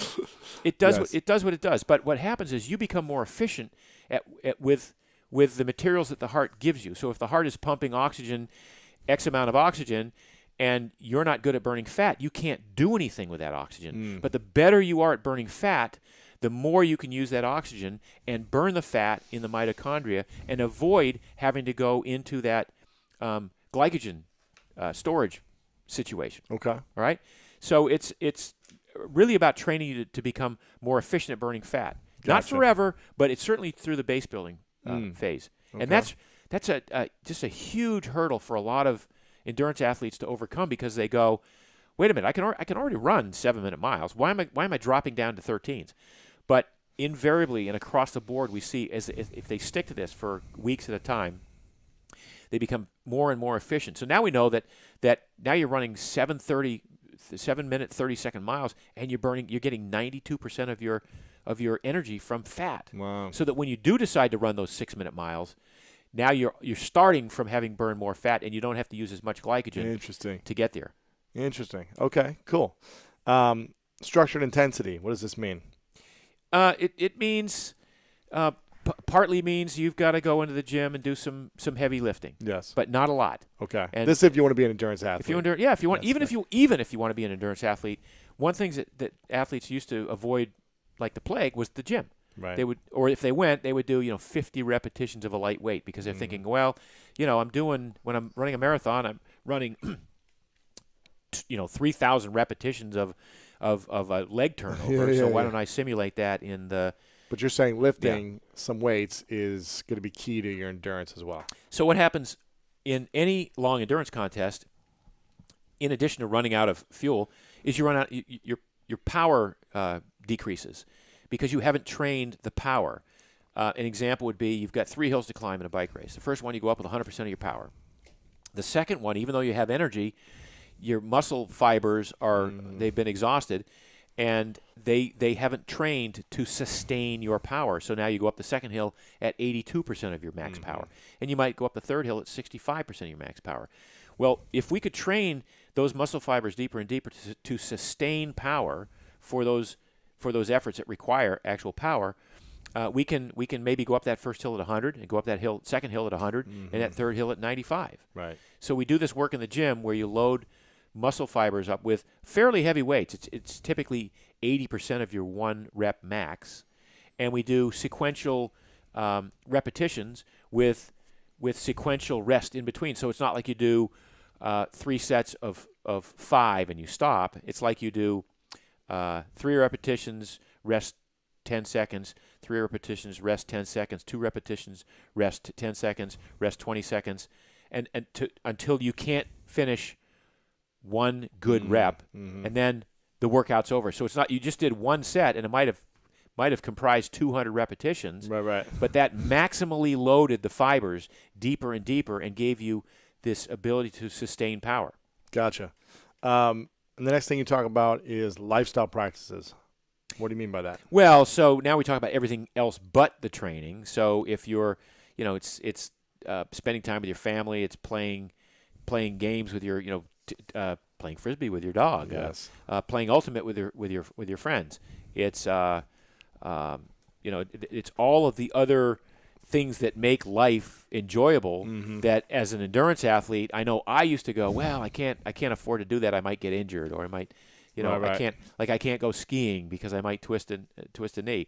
Well, if you do the training right and you spend that time in the gym, you're less likely to twist a knee skiing than if you were, than if you were just going to the slopes without having done any training at all. Sure. Right. So we want people to have a full life, because training for endurance contests should be preparation for an undertaking that you would not want to encounter on a daily basis. You want to wake up in the morning and go, "Oof, I got that 10K today. I got to go clean out my GI tract. I'm so nervous." Right. But you want to be that nervous because you want to put it all on the line that day. Yeah. What we're saying is, don't put it all on the line every day in your training. Have fun. Do the right sort of training that builds this beast, that when you get to the race, you're going to enjoy it, you're going to have fun, you're going to perform probably better than if you'd done the old paradigm of training. Right. But you'll have lived a life in the interim. I mean, so many of my, ex-triathlete marathon buddies, couldn't have a relationship. It was just, imagine. They put all their energy in this one thing. Yeah, I mean, they, it's like the wife says, "Can't you stay home and cuddle, on a Saturday morning?" And the husband goes, "No, I got a 100-mile ride I got to do." Yeah. And then I'm going to go, run after that. And then I'm going to take a nap because I'm going to feel like crap because I did so much. So we try to look at the life in general and say, well, an awesome life includes participating in these events. Participating in life. And doing well, but it also includes participating in life. Yeah. Yeah, so not to the exclusion of all of everything else. There's the social issues. People don't understand that the quality of the food we eat, the processed food, the refined oils, the sugars, the chemicals, the additives, affect behavior. We know, for example, Lewis, that in prisons, if you give people a healthy diet in prisons, they will reduce violent crime in the prison by 56%. If you add a vitamin supplement, it goes down by 80% because they're all nutritionally depleted. I mean, I had a patient, not a patient, he was a guy who was in jail, he was a murderer. He wrote me a handwritten letter years ago. He said, "I followed your program in jail. I realized I was a murderer. My behavior was so violent my whole life. And when I changed my diet, I became a completely different person. I realized it was what I was eating. And now I'm so thankful for having my life back. So you think our diet also determines our behavior? Absolutely. There's clear evidence about that. I was just reading a study the other day that showed that people who eat a lot of carbohydrates and sugars and starches have much more violent behavior.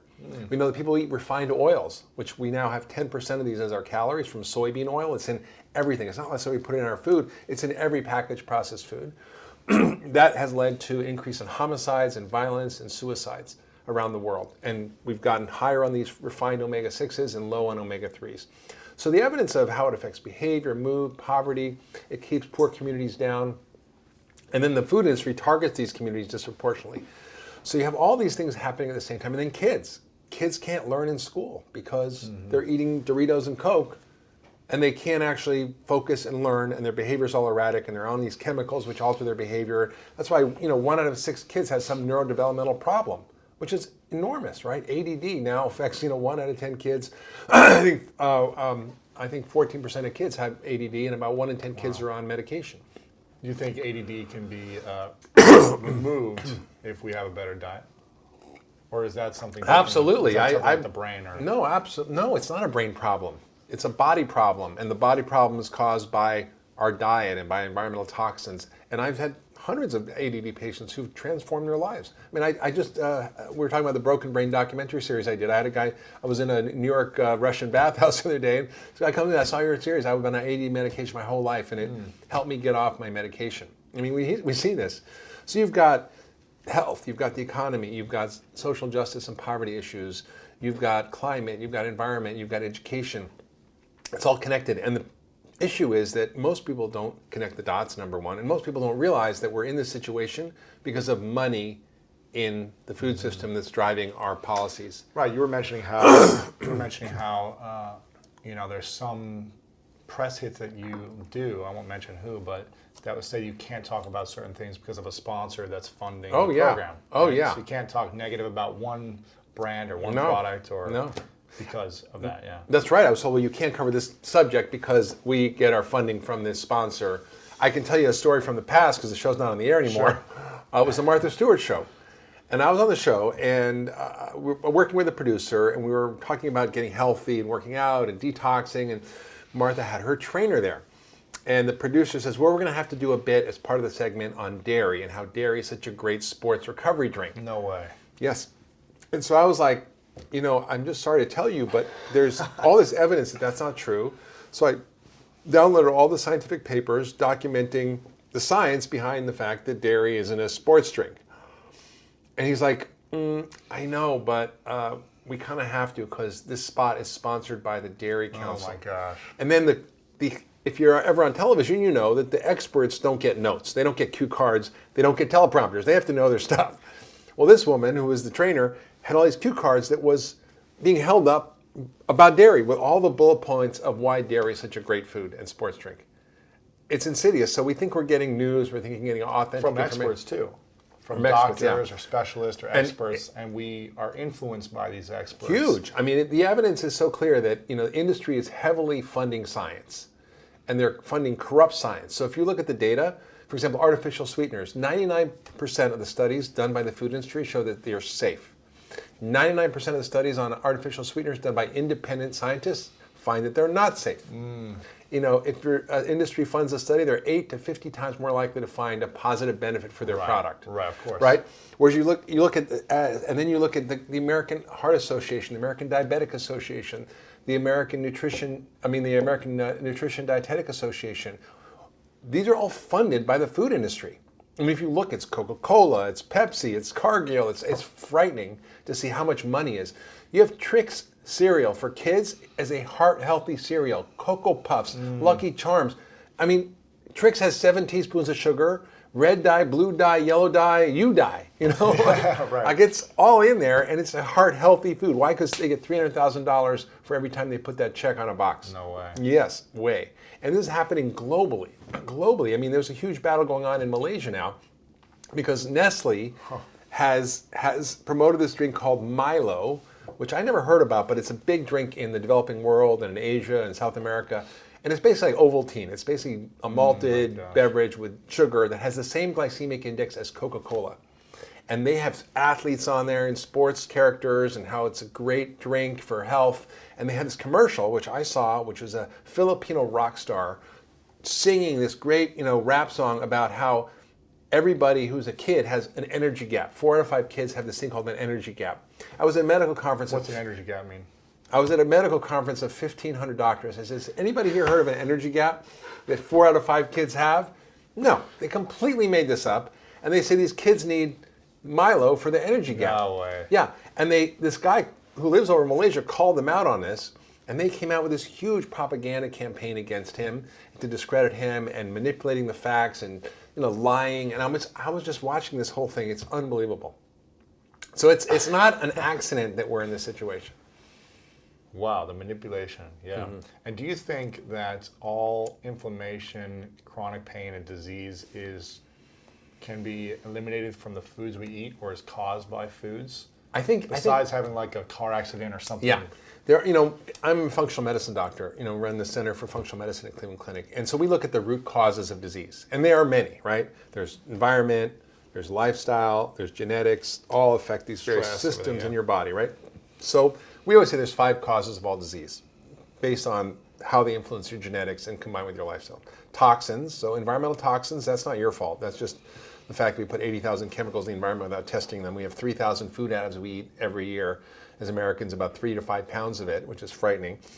And there are heavy metals and pesticides everywhere. So we're exposed to a lot of toxins, and they make people sick. Infections, which we can get, whether it's viral infections and bacterial infections, Lyme disease, tick infections, allergens, which are increasingly common, or food sensitivities, things where your body's creating an immune response, whether it's gluten or dairy, those are big. And then poor diet and stress. All of those are contributing to disease. But by far, the biggest cause is food. Really? By far. And it affects, what's amazing is it's not just like a little bit. It's like people say, oh, my migraines or my arthritis or my irritable bowel. People don't connect the dots between how they feel and the food they're eating. And then when you switch, people have transformations very quickly. Yeah. They notice it quickly. Quickly, yeah. And pain goes away, the weight goes off, all these things. Yeah, I always say food is medicine. It's not just like a medicine. It works faster, better, and cheaper than almost any drug. We have people who are off insulin, who are type 2 diabetics, within a week. Wow. And get off all their medications. There was a huge study just published on a ketogenic diet intervention for type 2 diabetics. And I don't think ketogenic diets are right for everybody, but in an extreme situation where your metabolism is so broken, it can help reset things. Basically, reducing carbs to 30 grams a day, 70% fat, and help in the context of a healthy plant-rich diet. And they were able to get 100% of the people in a year over diabetics off of the main diabetes medication and 94% off insulin or dramatically lower, with an average weight loss of 30 pounds, about 12% of body weight. And this is unprecedented in the research. Because food, if you know how to apply it in the right way, at the right dose for the right person, it's the most powerful drug. Yeah. Now, here's the thing. You talked about in the book that you've been studying food for 35 years. 40 now. 40 years. I was like, I did the math. It's 2018. I was started in 1978 in college, and I'm like that old. Here's the thing. You've got 11 New York Times best-selling books. You've probably done how many books total? 14. 14 books. 11 New York Times, including this one, Food, What the Heck Should I Eat? And for 40 years, you've been studying food, and you say even the experts are confused by the science. They are. So how come I figured it out? How come you know all the answers? I don't think after 40 years. Yeah, I don't think I know all the answers, but I don't have a bone to pick. Yeah. In other words, I haven't spent my life dedicated to the low-fat diet. I haven't been dedicated my life to paleo, veganism. I'm looking at what works. And the other thing I know is that I'm not an academic. Well, I do research, but that's not how I started. I'm a practicing doctor. So what's happened over the years is the latest thing comes in, I try it, see what happens to the patient. So seeing tens of thousands of patients, doing thousands and thousands of lab tests over the years, seeing what happens when people change their diet and how their biology responds, that's the best laboratory you'll ever see. Right. And I even noticed it myself. I was a vegetarian for 10 years, and I see pictures of myself when I was 28, and I am so scrawny, even though I ate really healthy. I ran 5 miles a day. I did yoga all the time. And I look at myself now doing far less exercise, and I'm far more muscular and have more muscle mass than I did when I was 28 because I've learned how to change my diet. And we know that the right kind of high fat diet and adequate protein actually increases muscle mass. Wow. Yeah. I mean, I literally just got off the phone with a friend who says, I went on a vegan diet, and 3 days into it, like, I can't lift anymore. Yeah, but then you see some athletes that are all vegan who have like, gained muscle mass and gained strength, and you're like, well, what is the Maybe they're answer? taking steroids. I don't know. Who knows? Do you think living a vegetarian or vegan, fully vegan or vegetarian lifestyle, that it's hard to gain muscle mass? I think it's hard. It's hard. It's not impossible. I mean, if you really work at it and really work out, and there are great vegan athletes out there, but there's never been a historically voluntary vegan society ever. And when you look at Really? yes, and When when you look blue at zones or no, blue they were zones never exclusively vegan, Really? right? They always had some animal food, right? it. The Kanawans, fish or something? yeah. And as hunter-gatherers, we ate 800 species of plants, so we had a very plant-rich diet. But we also included wild animals when we could catch them. Right, exactly. And so it's part of our evolutionary history, and our bodies are well adapted. And the protein in vegetables is different. So, for example, there's something called leucine, which is an amino acid that is the rate-limiting amino acid for muscle synthesis. In other words, in order to build muscle, you need this amino acid. And it's very low in plant proteins, very high in animal proteins. Right. So why not just live a plant-based diet and then have the supplements? you could. And You could. And I have patients who are vegans, monks. I mean, I'm not going to force people not to eat it, but it's much harder to do, and you have to know what you're doing. And I see people over time, initially, when they switch from a processed American diet to a whole foods vegan diet, they're going to get so much better. Of right? course, yeah. But the real issue is compared to what?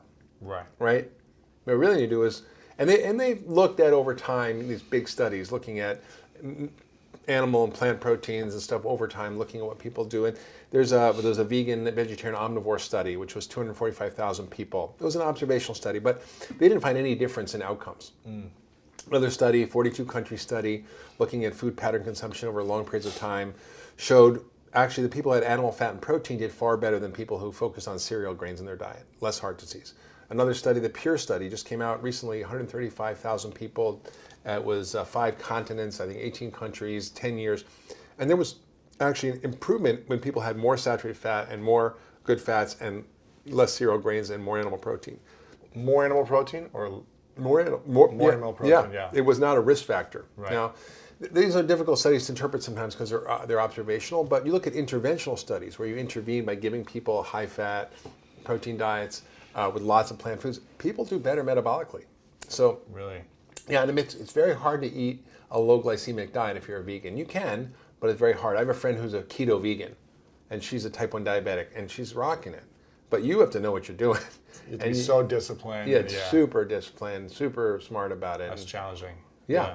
So I think and the data on meat, honestly, which I go into the book in great detail, is confusing for people because there's these It all issues. depends on the factors of the meat. Yeah, Where you get it, the environment it's in, how Exactly. it's fed, how it's raised, the stress of it, Right.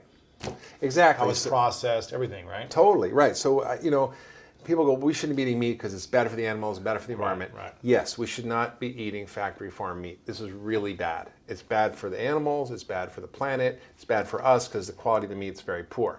But let's say a wild elk or a grass-finished bison or even cow, very different. And it turns out that these animals actually have higher levels of omega-3 fats and higher levels of antioxidants and minerals and nutrients and beneficial fats and actually are a great source of protein and don't have the harm that we think they do. When you look at the studies that showed there was harm, the reason they show that is because when you do a study, observational study, you give people a questionnaire every year. So you take 10,000 people, 100,000 people, and every year you give them a questionnaire. What'd you eat? What'd you eat last week? If you can remember. And people answer according to what they think they should answer a lot of times, right? So if meat is bad, they're going to underestimate the amount of meat they're eating. So during the time of these studies, meat was considered bad. So people who ate meat didn't really care about their health. So they smoke, and the data show it. When you look at the factors of these people, their characteristics, which you can read in the studies, which I read, they were overweight, they smoked, they drank, they didn't eat fruits and vegetables, they didn't exercise, they didn't take vitamins, they ate more processed food, more sugar. Of course they were sicker.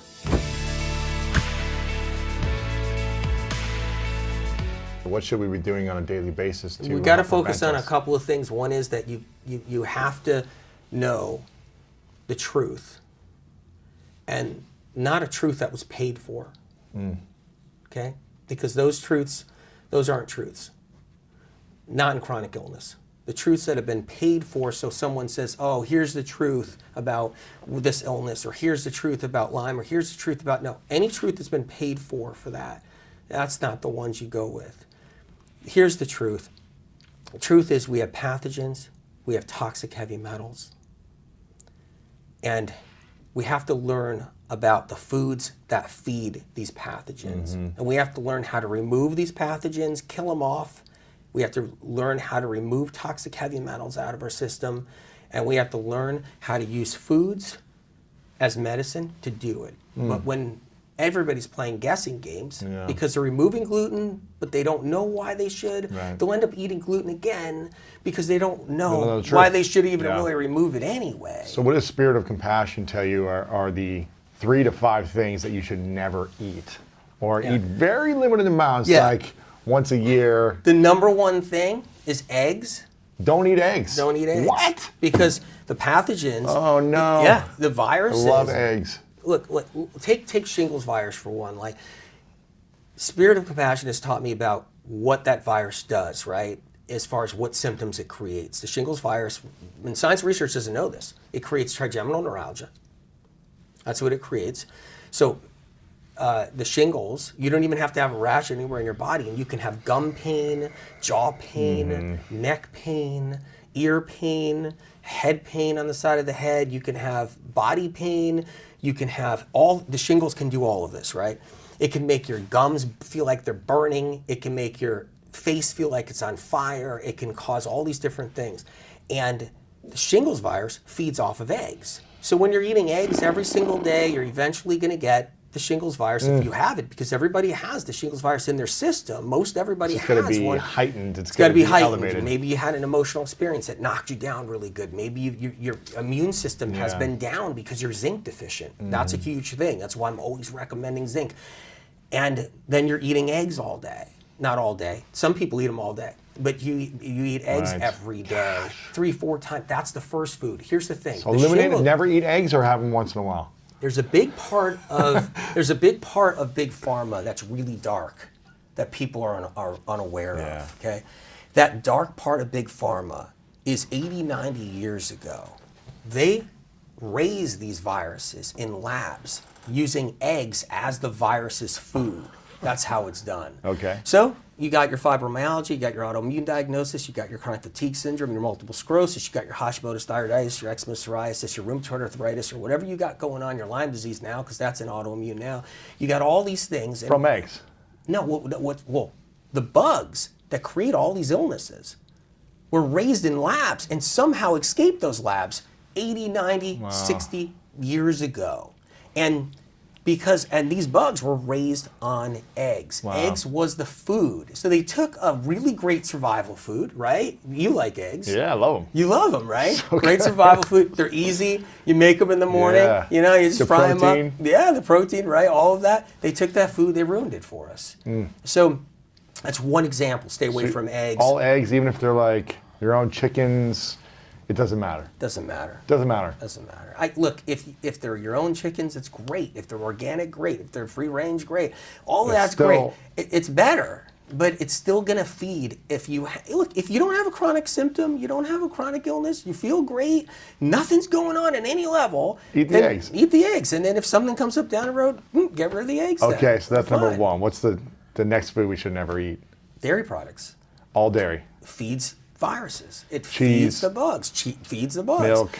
Goat's milk, sheep's milk, whatever you want. It feeds, kefir, it feeds the bugs. Okay. Yeah, milk, cheese, butter, the whole bit. So butter? Yeah. Come on, man. So get the butter out of your coffee. Let me have It's the some butter. worst thing you could do if you're sick. Even ghee? Yeah. Ghee's bad. Yeah, it's not going to be good. The thing is, Again, if you're not feeling any symptoms. none of this stuff is really bad if you don't have any of the Symptoms. if you're not dealing with all the pathogens everybody has, if you're not dealing with the streptococcus and the different groups of strep that everybody has in their system, and if you're not dealing with the different Epstein bars and all of that, if you're not dealing with anything, then you could probably get away with this stuff and you can eat it. Is it bad for you in other ways? Some of it could be, maybe, whatever. And of course, you could always find a paid-for study that says eggs are good, or this is milk. good, or that's, There's tons of milk. Of course, you can always find a paid-for study.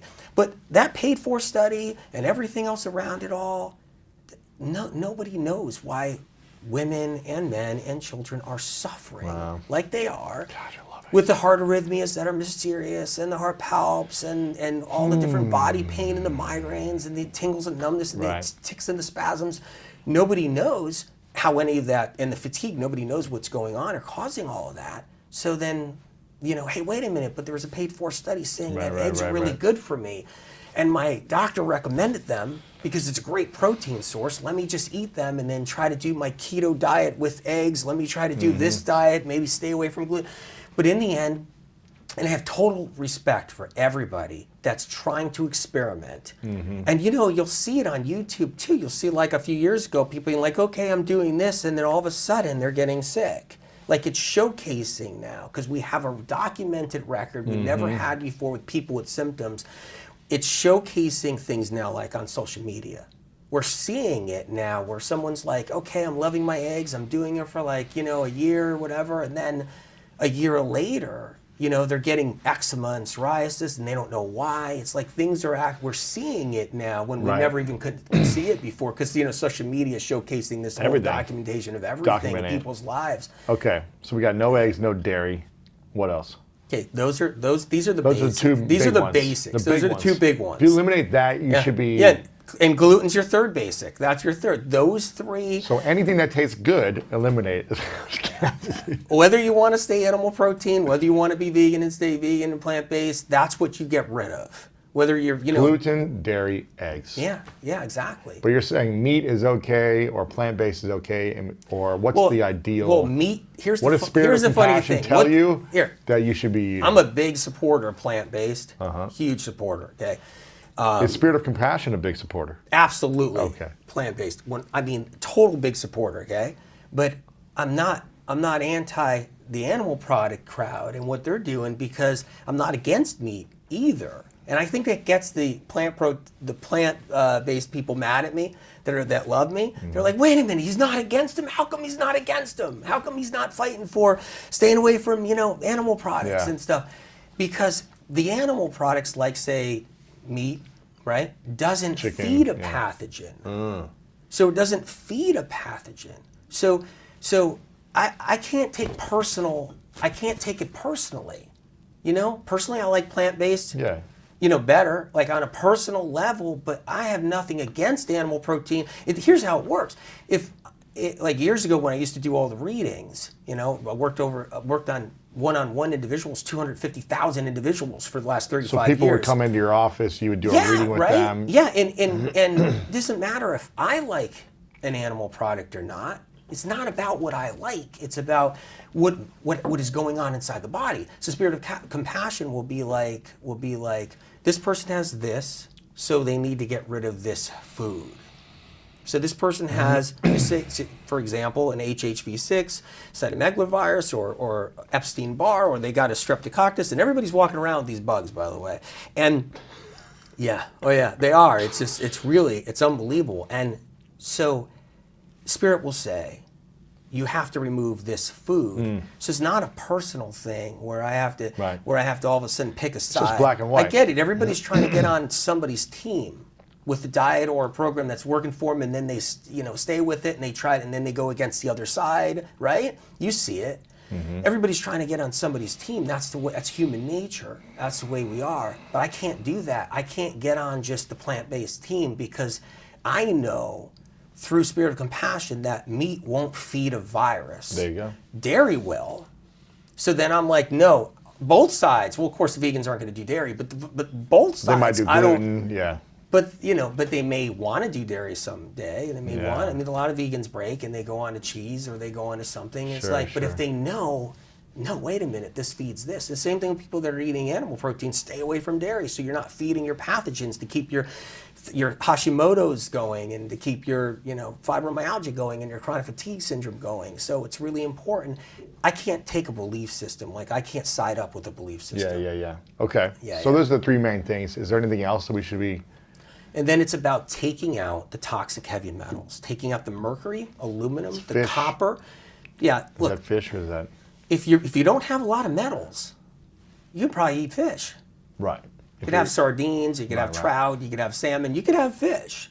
If you're not dealing with a lot of metals, but if you got symptoms and you're dealing with issues and you're suffering and you're struggling, just keep more toxic metals in the fish. Keep the extra metals out. Exactly. Keep them out. It's important. But getting the metals out of the body, bringing in if I can give tips to anybody out there, watching this podcast, it's get on the celery juice. And why does celery juice have more benefits than water? Why does it help you cleanse the toxins? I guess it's herbal medicine. It's an herb. It was missed by everybody. Everybody thought it was just good for crudité, right? Or maybe throw a celery stick in somebody's smoothie or juice or something if it's kicking around.